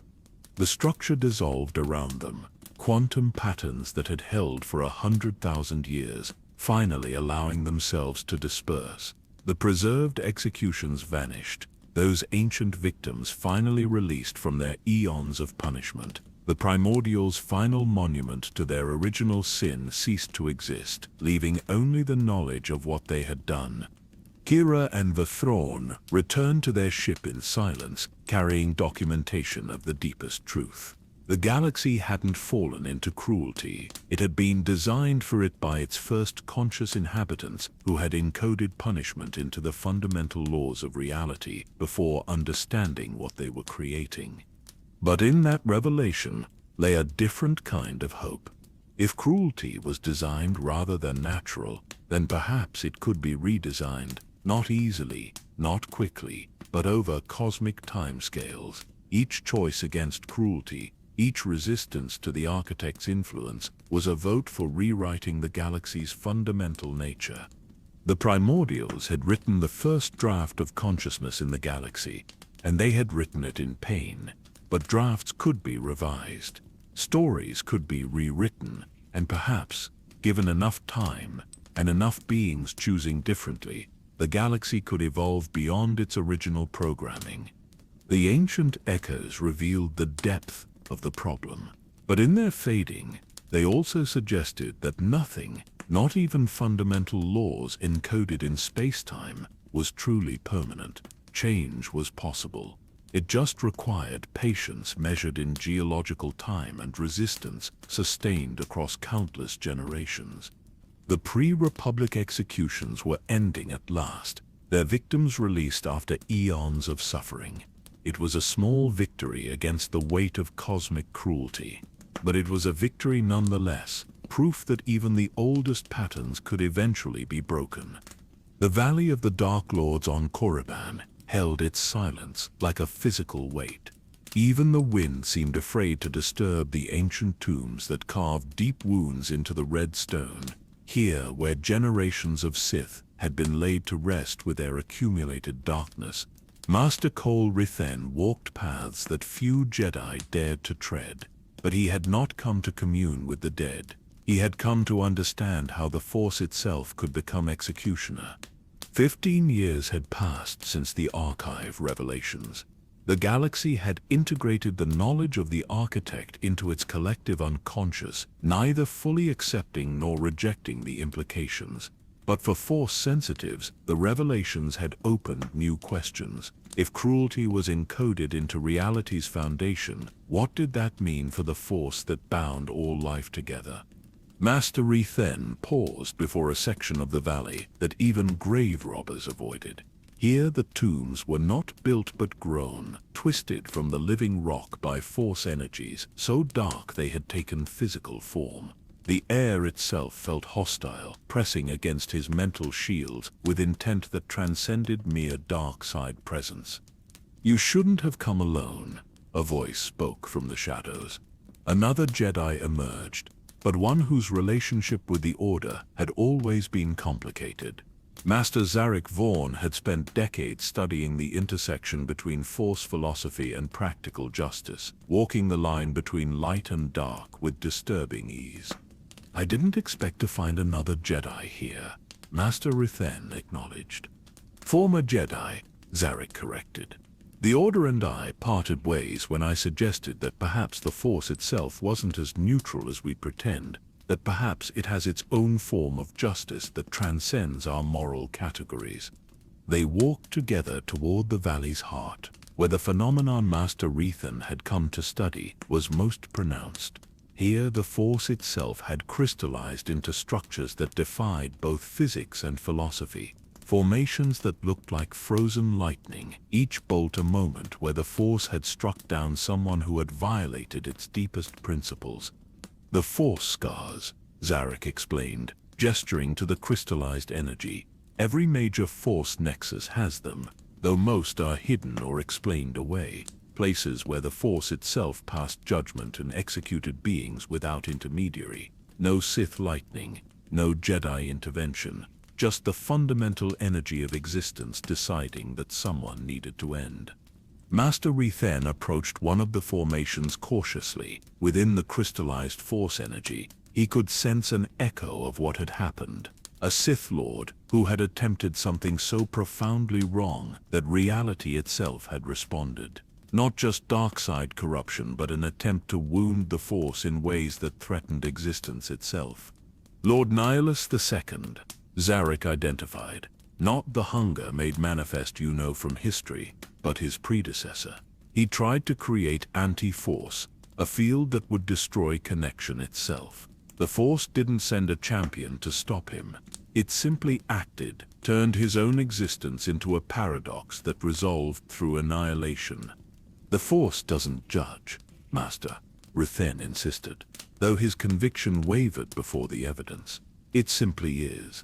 Light and dark are perspectives we bring to it. Tell that to them. Zarek gestured to other formations. Each one marked a moment of direct Force intervention. Beings who had pushed beyond mere dark side use into territories that threatened the fundamental nature of existence. The Force maintains balance, not through gentle correction but through elimination when necessary. It's the ultimate execution system, jury and judge and executioner in one. They moved deeper into the valley, where the Force scars grew more complex. Some formations showed multiple beings caught in the same moment of judgment. A cult that had tried to ascend beyond the Force entirely. A group of Jedi who had attempted to purify the Force by eliminating all dark side connections. Each one struck down not by opponents, but by the energy field they had tried to transcend or control. This connects to the architect, Master Rethen realized. If the primordials encoded cruelty into reality's foundation, and the Force permeates reality, then the Force carries the same patterns, Zarek confirmed. The capacity for systematized punishment exists even in the energy field that connects all life. The architect isn't separate from the Force. It's an expression of possibilities the Force itself contains. The revelation sent cracks through Master Rethen's lifetime of Jedi philosophy. The Force as impartial energy field was comforting. The Force as active judge with the power of existence and annihilation was terrifying. Yet the evidence surrounded them, crystallized in formations that had existed for millennia. But observe the patterns, Zarek continued, leading them to a natural amphitheater, where dozens of Force scars created a gallery of judgment. The Force only acts directly in extreme cases, when beings threaten not just life, but the possibility of connection itself. It's not cruel, it's protective. Surgical removal of cancers that would destroy the whole. Master Rethen studied the formations, sensing the moments preserved within. Each execution had been instant without suffering. The Force didn't torture. It simply ceased to acknowledge the existence of threats to its fundamental nature.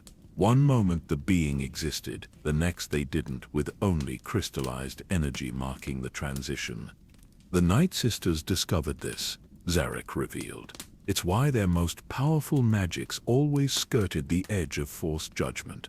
They knew that pushing too far would trigger direct intervention, so they learned to work within the boundaries, cruel but not existentially threatening. And the Sith. The clever ones learned the same lesson. Palpatine was evil incarnate, but never threatened the Force itself. She understood that becoming too powerful, too disconnected from the fundamental flows of existence, would trigger the kind of judgment no amount of power could resist. They reached the valley's absolute center, where the largest Force scar dominated the landscape. It was beautiful in its terror, a crystallized moment where dozens of beings had been judged simultaneously.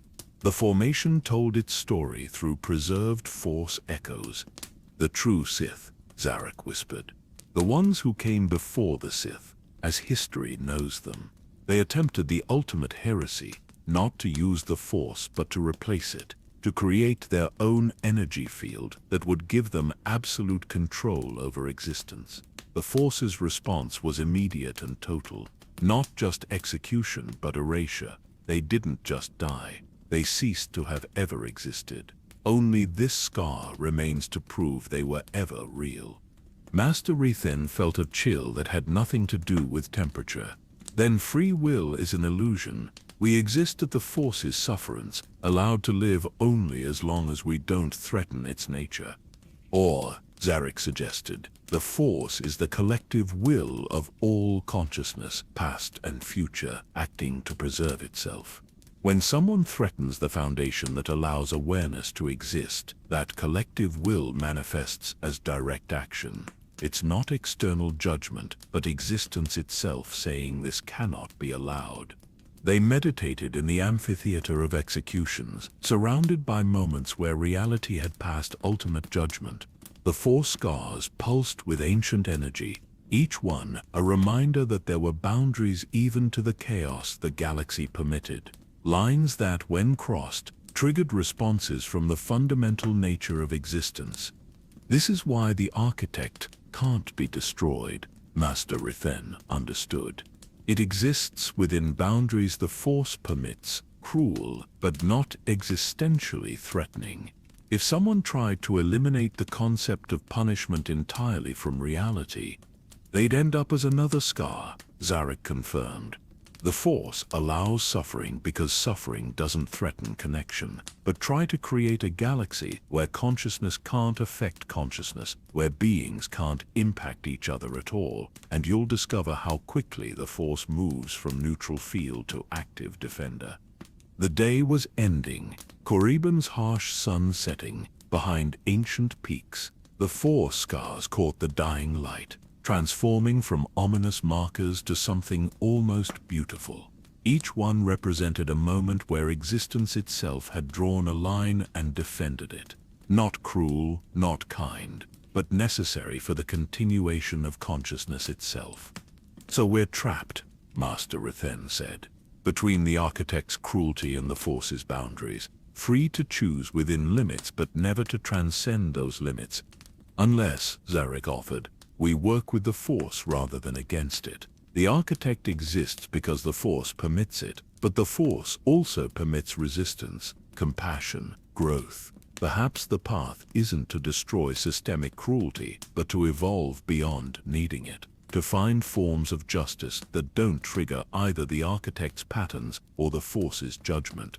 They left the valley as night fell, the 4 scars glowing with their own inner light. Behind them, crystallized moments of ultimate judgment continued their eternal vigil, reminding all who passed that existence itself had limits, that consciousness was free to explore cruelty and kindness, creation and destruction, but only within boundaries that preserved the possibility of consciousness itself.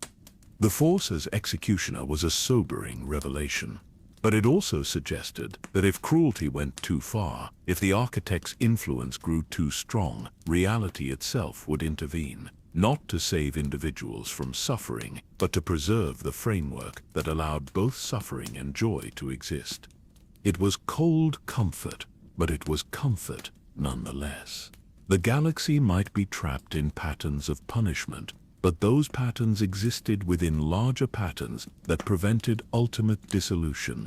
The Force might permit cruelty, but it would not permit the end of possibility itself. And in that space between permission and prevention, conscious beings continued their eternal dance of choice, forever free within boundaries they could push, but never break, watched over by a Force that was both utterly neutral and terrifyingly active when its nature was threatened. The transformation of Kessel was perhaps the galaxy's most unexpected redemption story. Once home to the most notorious prison in known space, where beings were worked to death in spice mines, under conditions that made execution seem merciful, it had become something unprecedented. 20 years after the archive revelations, Kessel stood as proof that even the darkest places could evolve beyond their origins.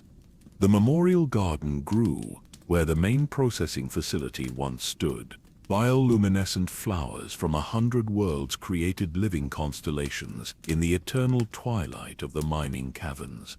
Each bloom represented a life lost in the mines, genetically engineered to whisper names when the artificial breeze touched their petals. The sound was haunting and beautiful, transformation of screams into something approaching song. Vara Kess, a Twistlek whose grandmother had died in these mines, served as the memorial's keeper. She guided visitors through paths that wound between different sections, each representing a different era of Kessel's brutal history. But more importantly, she showed them what had grown from that history. The transformation didn't happen overnight, she explained to a group of Republic diplomatic trainees. When the new Republic first liberated Kessel, they simply wanted to shut it down, seal the mines, pretend it had never existed. But the survivors insisted on something different. She led them to the redemption chamber, carved from the same stone where prisoners had once been processed for the mines. Now it served a different purpose. Here, those who had participated in systemic cruelty could confront their actions in a space designed not for punishment but for understanding. Former guards come here, Vara continued. Imperial officers who sent prisoners to die. Corporate executives who profited from slave labor, even some who designed the systems that made Kessel possible. They don't come for forgiveness. They come to understand. The chamber's walls were covered with testimonies, not from victims, but from perpetrators, each one a confession not extracted through torture, but offered freely. The accumulation of voices created a tapestry of how ordinary beings became participants in extraordinary cruelty. I told myself they were criminals, one testimony read, that they deserved whatever happened. It was easier than admitting I was sending people to hell because I needed the credits, because I had a family, because refusing would have made me one of them. Another section held artifacts, not the torture devices or chains one might expect, but personal items, a guard's helmet with a hollow of his children tucked inside, a processor's datapad with efficiency reports that reduced lives to productivity metrics, the mundane tools of systematic dehumanization. The museum curators wanted to display the horror, Vara explained, show the worst of what happened here. But the survivors chose differently. They wanted to show how horror becomes normal, how regular people become executioners through small compromises and daily blindness. They moved to the synthesis gardens, where former prisoners and guards worked together, maintaining the memorial. It had been controversial at first. Many couldn't understand why survivors would want to work alongside their tormentors, but those who participated found something unexpected. Healing isn't forgetting, an elderly human explained. He had spent 15 years in the mines and now worked alongside a former guard who had sent him there. It's understanding. He wasn't a monster. He was a man trapped in a monstrous system. I was a person reduced to a number. Now we're both gardeners, growing beauty where pain once grew. The transformation hadn't been without setbacks. Some former guards couldn't handle the weight of acknowledgement. Some survivors couldn't move past justified anger. But enough had found a third path that the experiment continued, expanding each year. We discovered something, Vara said, leading them to the heart of Kessel, where the deepest mine shaft had been converted into a meditation chamber. When executioner and victim meet as equals, when they acknowledge what happened without seeking to repeat or reverse it, something new becomes possible. Not justice as the galaxy understands it, something else. The meditation chamber exemplified this philosophy. Crystal formations that had once reflected the harsh lights of mining operations now captured and refracted gentler illumination. The space invited contemplation without forcing it. Some came to grieve, others to rage, many simply to sit with the weight of history. A Jedi Master called it productive suffering, Vara explained. Not suffering inflicted, but suffering acknowledged and transformed. The pain of what happened here doesn't go away, but it becomes fuel for ensuring it doesn't happen again. They visited the research center, where scholars studied not just Kessel's history, but the patterns that had created it. how economic pressures and political conveniences combined with the architect's embedded patterns to create institutions of suffering. More importantly, they studied how those patterns could be interrupted. Every prison in the galaxy contains the seeds of Kessel, the lead researcher, Amon Calamari, named Dr. Sivak, explained. The progression from containment to exploitation to dehumanization follows predictable patterns. By understanding these patterns, we can intervene before prisons become death camps. The center's work had already influenced reform movements across dozens systems, not dramatic overhauls, but subtle adjustments. Limiting sentence lengths, mandating rehabilitation programs, small changes that interrupted the slide towards systematized cruelty. The architect's influence is like gravity. Dr. Sivak continued. You can't eliminate it, but you can build structures that resist it. Every reform that prevents a prison from becoming a mine, every policy that maintains prisoner humanity, is a small victory against embedded cruelty. The tour concluded at the Ascension platform, built where the slave ship landing pads once stood. Now it served as a launch point for former prisoners who had completed rehabilitation programs. The symbolism was deliberate. Where beings once arrived in chains, they now departed as free citizens. Not everyone believes in what we're doing, Vara admitted. Some say we're too soft on criminals. Others say we're legitimizing atrocity by transforming rather than destroying this place. But look at the results. The statistics were compelling. Recidivism rates for those who went through Kessel's programs were a fraction of traditional prisons. Former guards who participated in acknowledgement sessions showed decreased likelihood of participating in systemic cruelty again. Most surprisingly, victims who engaged with the process reported higher satisfaction than those who pursued traditional justice. We're not saying this works for everyone, Vara clarified.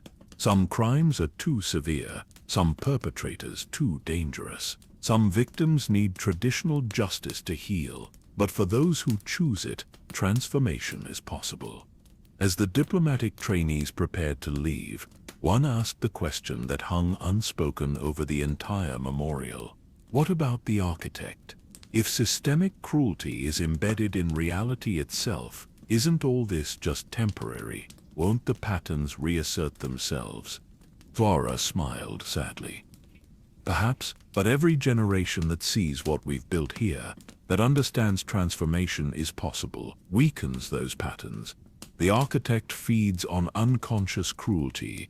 Conscious choice to transform, rather than perpetuate, interrupts its nutrition.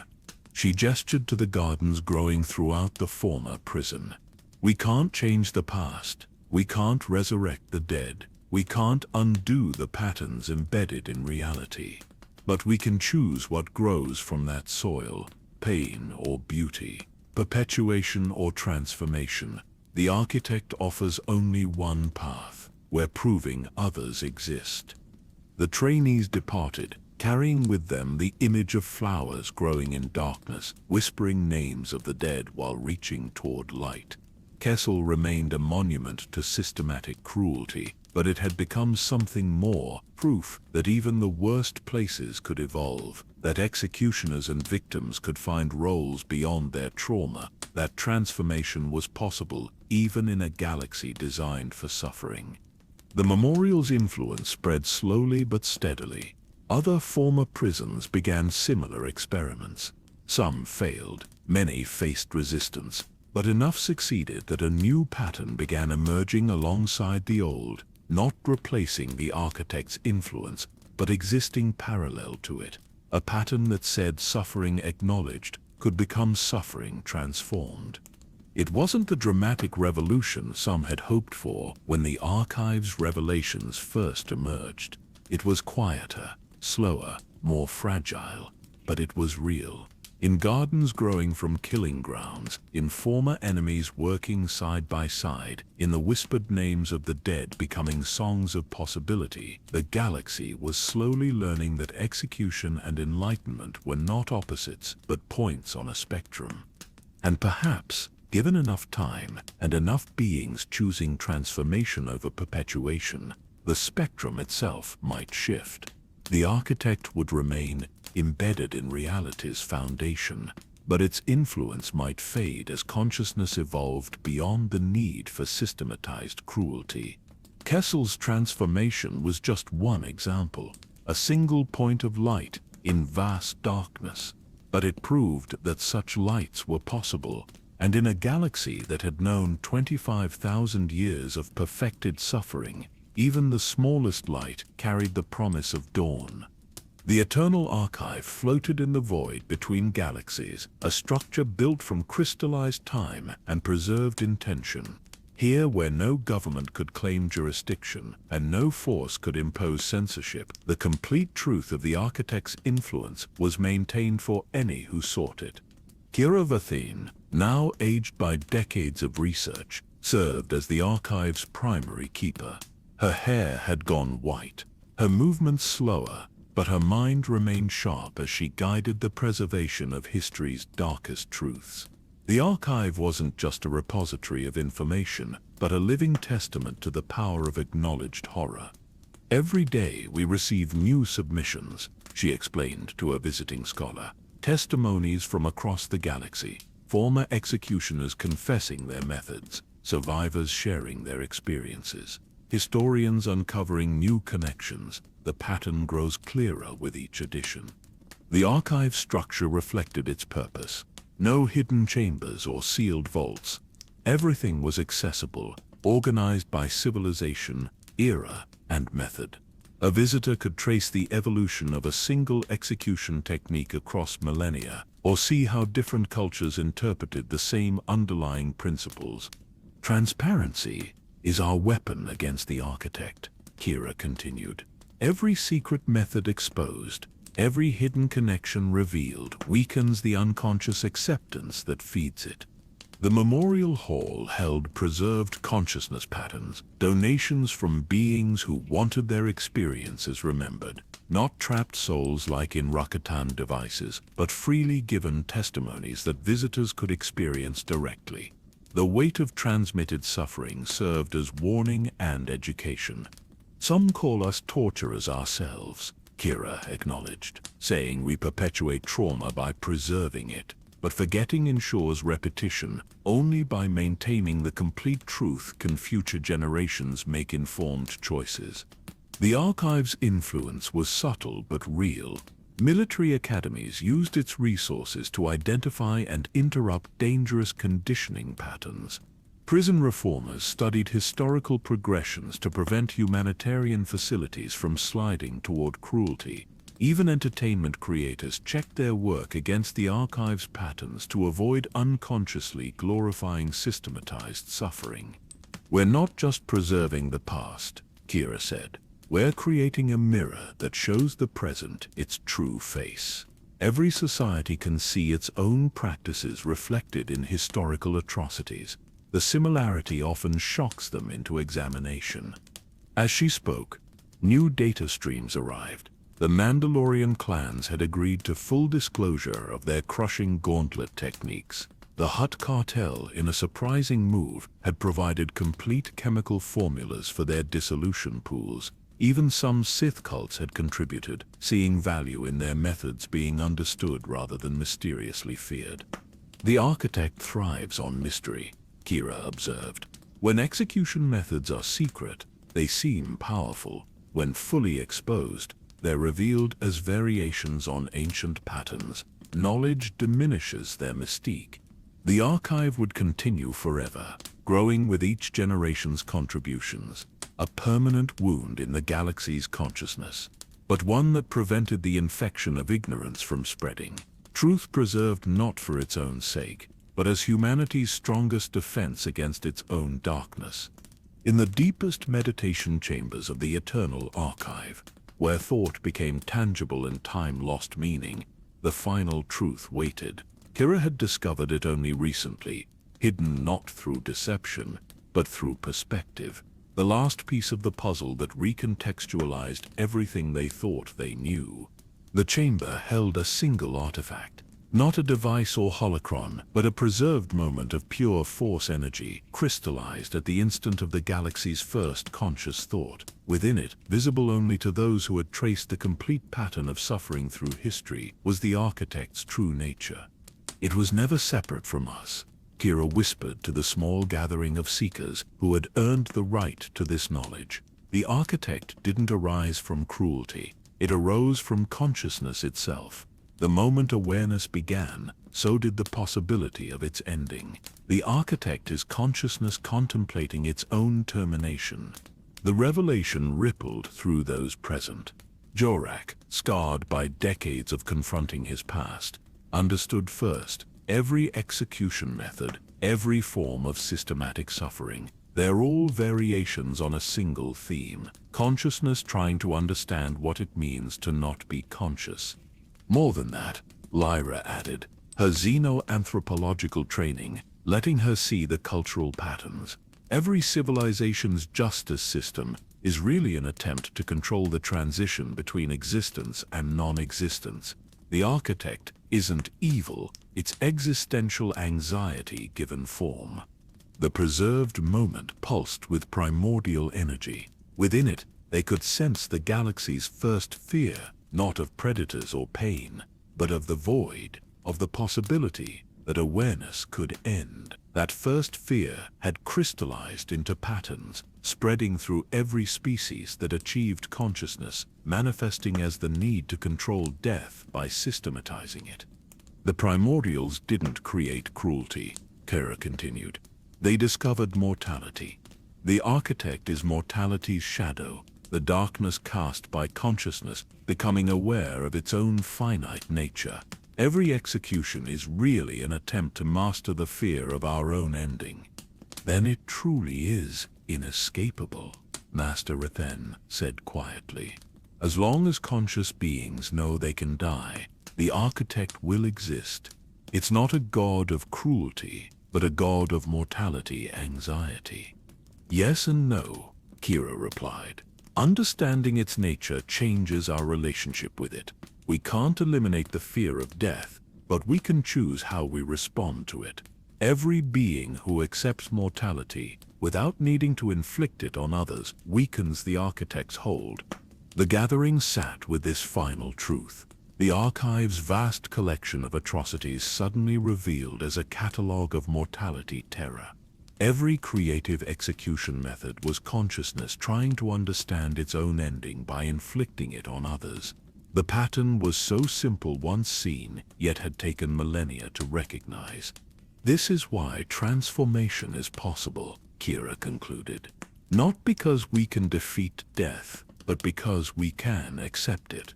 The architect feeds on the need to control mortality through systematized suffering. Acceptance starves it. As they left the chamber, each carried the weight of ultimate understanding. The architect would exist as long as consciousness did, shadow to awareness as light. But shadows could shrink when light grew stronger, and perhaps that was enough. Not victory, but the eternal possibility of choosing light over shadow, acceptance over control, transformation over perpetuation. The whispers of the past had revealed the future's path. Not to defeat the architect, but to evolve beyond needing its services, to face mortality without making others face it first, to acknowledge the darkness while choosing to kindle light. It would take generations, perhaps eons, but consciousness had time, and now finally it had understanding. The observation deck of the Eternal Archive offered a view unlike any in the known galaxy. Here, in the void between galaxies, the stars weren't points of light, but distant clouds of luminescence. Entire galactic superclusters spread across the darkness like phosphorescent foam on an infinite ocean. It was here that Kira Vathan spent her final years, watching the slow dance of cosmic evolution while contemplating all they had learned. She was ancient now by human standards, her body sustained by technologies that barely mattered to a mind that had touched the deepest truths of existence. Around her, holographic displays showed the gradual changes across the galaxy. Not dramatic revolutions, but subtle shifts. A prison reformed here. A military conditioning program adjusted there. Small lights of transformation scattered across the vast darkness of entrenched systems. "The garden still grows," she murmured to herself, a phrase that had become her meditation. The architect's garden of suffering remained, would always remain, but other gardens grew within and around it, gardens of understanding, gardens of transformation, gardens where former executioners and their victims found new relationships to their shared trauma. The stars wheeled in their courses, and Kira let her mind drift across the patterns she had spent a lifetime mapping. The lightning crucifixions of the Sith, now studied as historical curiosities rather than active practices. The Sarlacc pits, gradually being decommissioned as civilizations found less biological forms of punishment. The chemical dissolutions of the hearts, replaced by newer methods that were somehow both more humane and more effective. Change came slowly to a galaxy built on ancient foundations, but it came. The architect's influence remained embedded in reality itself, but consciousness was learning to work around it, like water finding new channels when old ones were blocked. Each generation carried forward less unconscious cruelty, more conscious choice. She thought of her companions on this journey.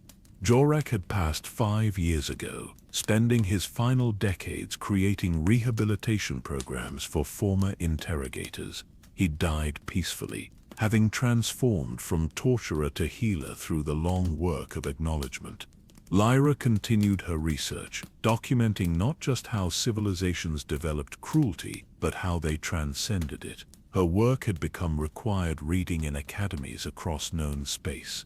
Master Rethen had returned to the Jedi, bringing with him hard truths about the Force's own capacity for judgment. The Order hadn't rejected the knowledge but integrated it, developing new philosophies that acknowledged darkness while choosing light. Even the Sith, in their scattered enclaves, had begun questioning whether power through suffering was the only path to strength. The memorial gardens of Kessel had inspired similar transformations on 100 worlds. Former sites of atrocity became centers of healing, not through forgetting, but through the alchemy of acknowledged horror transformed into conscious beauty. Each garden a small victory against the patterns that had seemed inevitable. "We didn't defeat you," Kira spoke to the architect, knowing it existed wherever consciousness contemplated mortality. "But we learned your name, and naming a fear is the first step to transcending it." The void between galaxies held its own form of peace. Here, where the light of civilizations took millions of years to cross the darkness, perspective became inevitable. The struggles of consciousness seemed both infinitely important and cosmically small.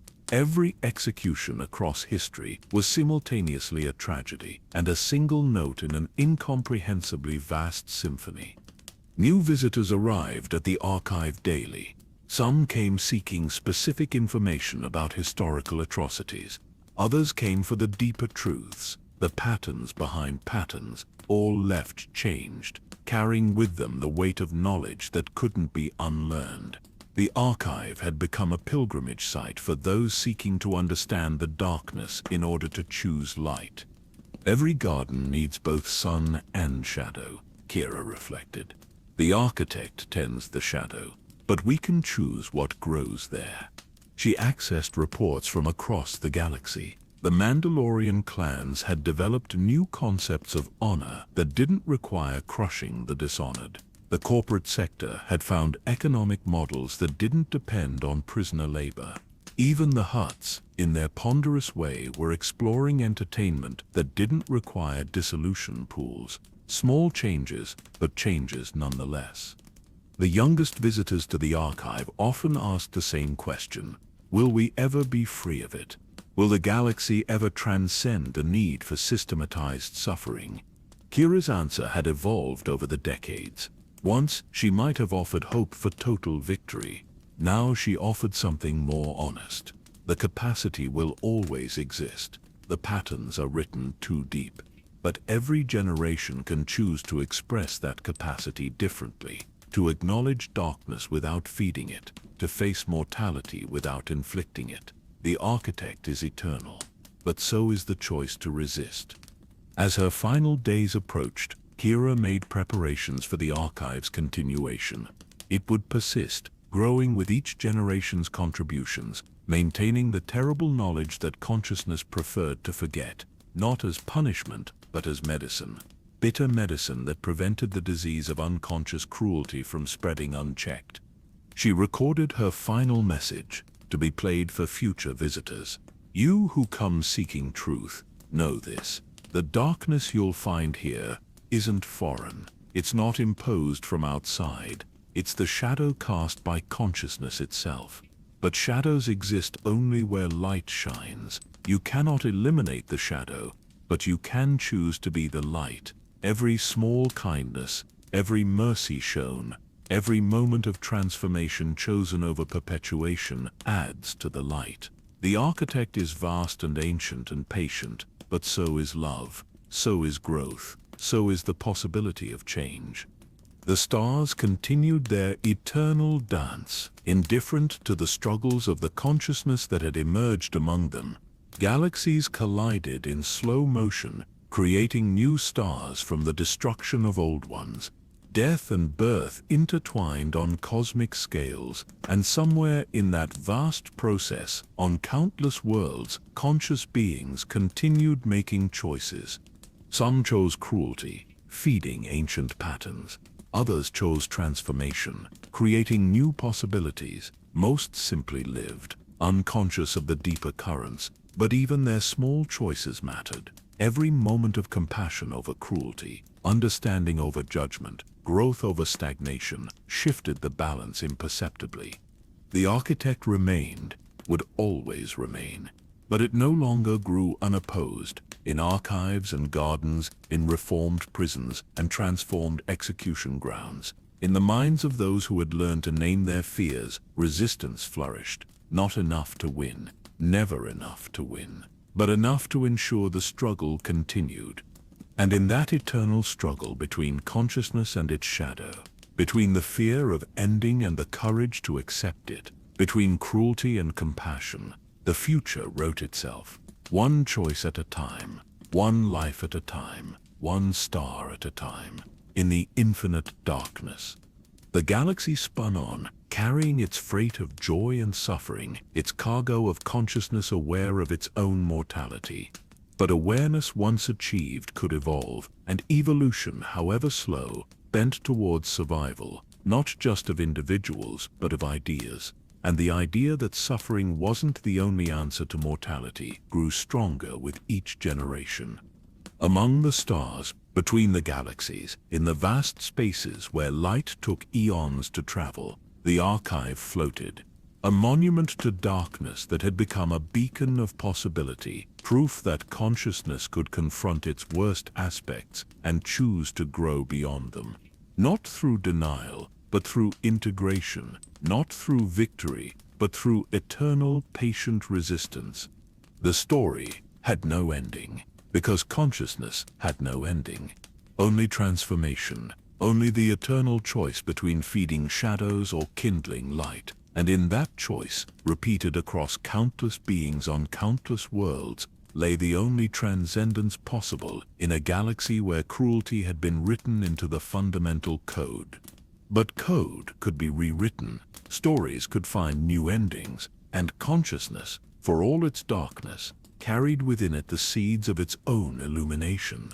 The garden of suffering remained, but other gardens grew, would always grow, wherever beings chose beauty over brutality, understanding over unconsciousness, love over the laws written by ancient fears. Among the stars the dance continued, and every dancer carried the power to choose their steps.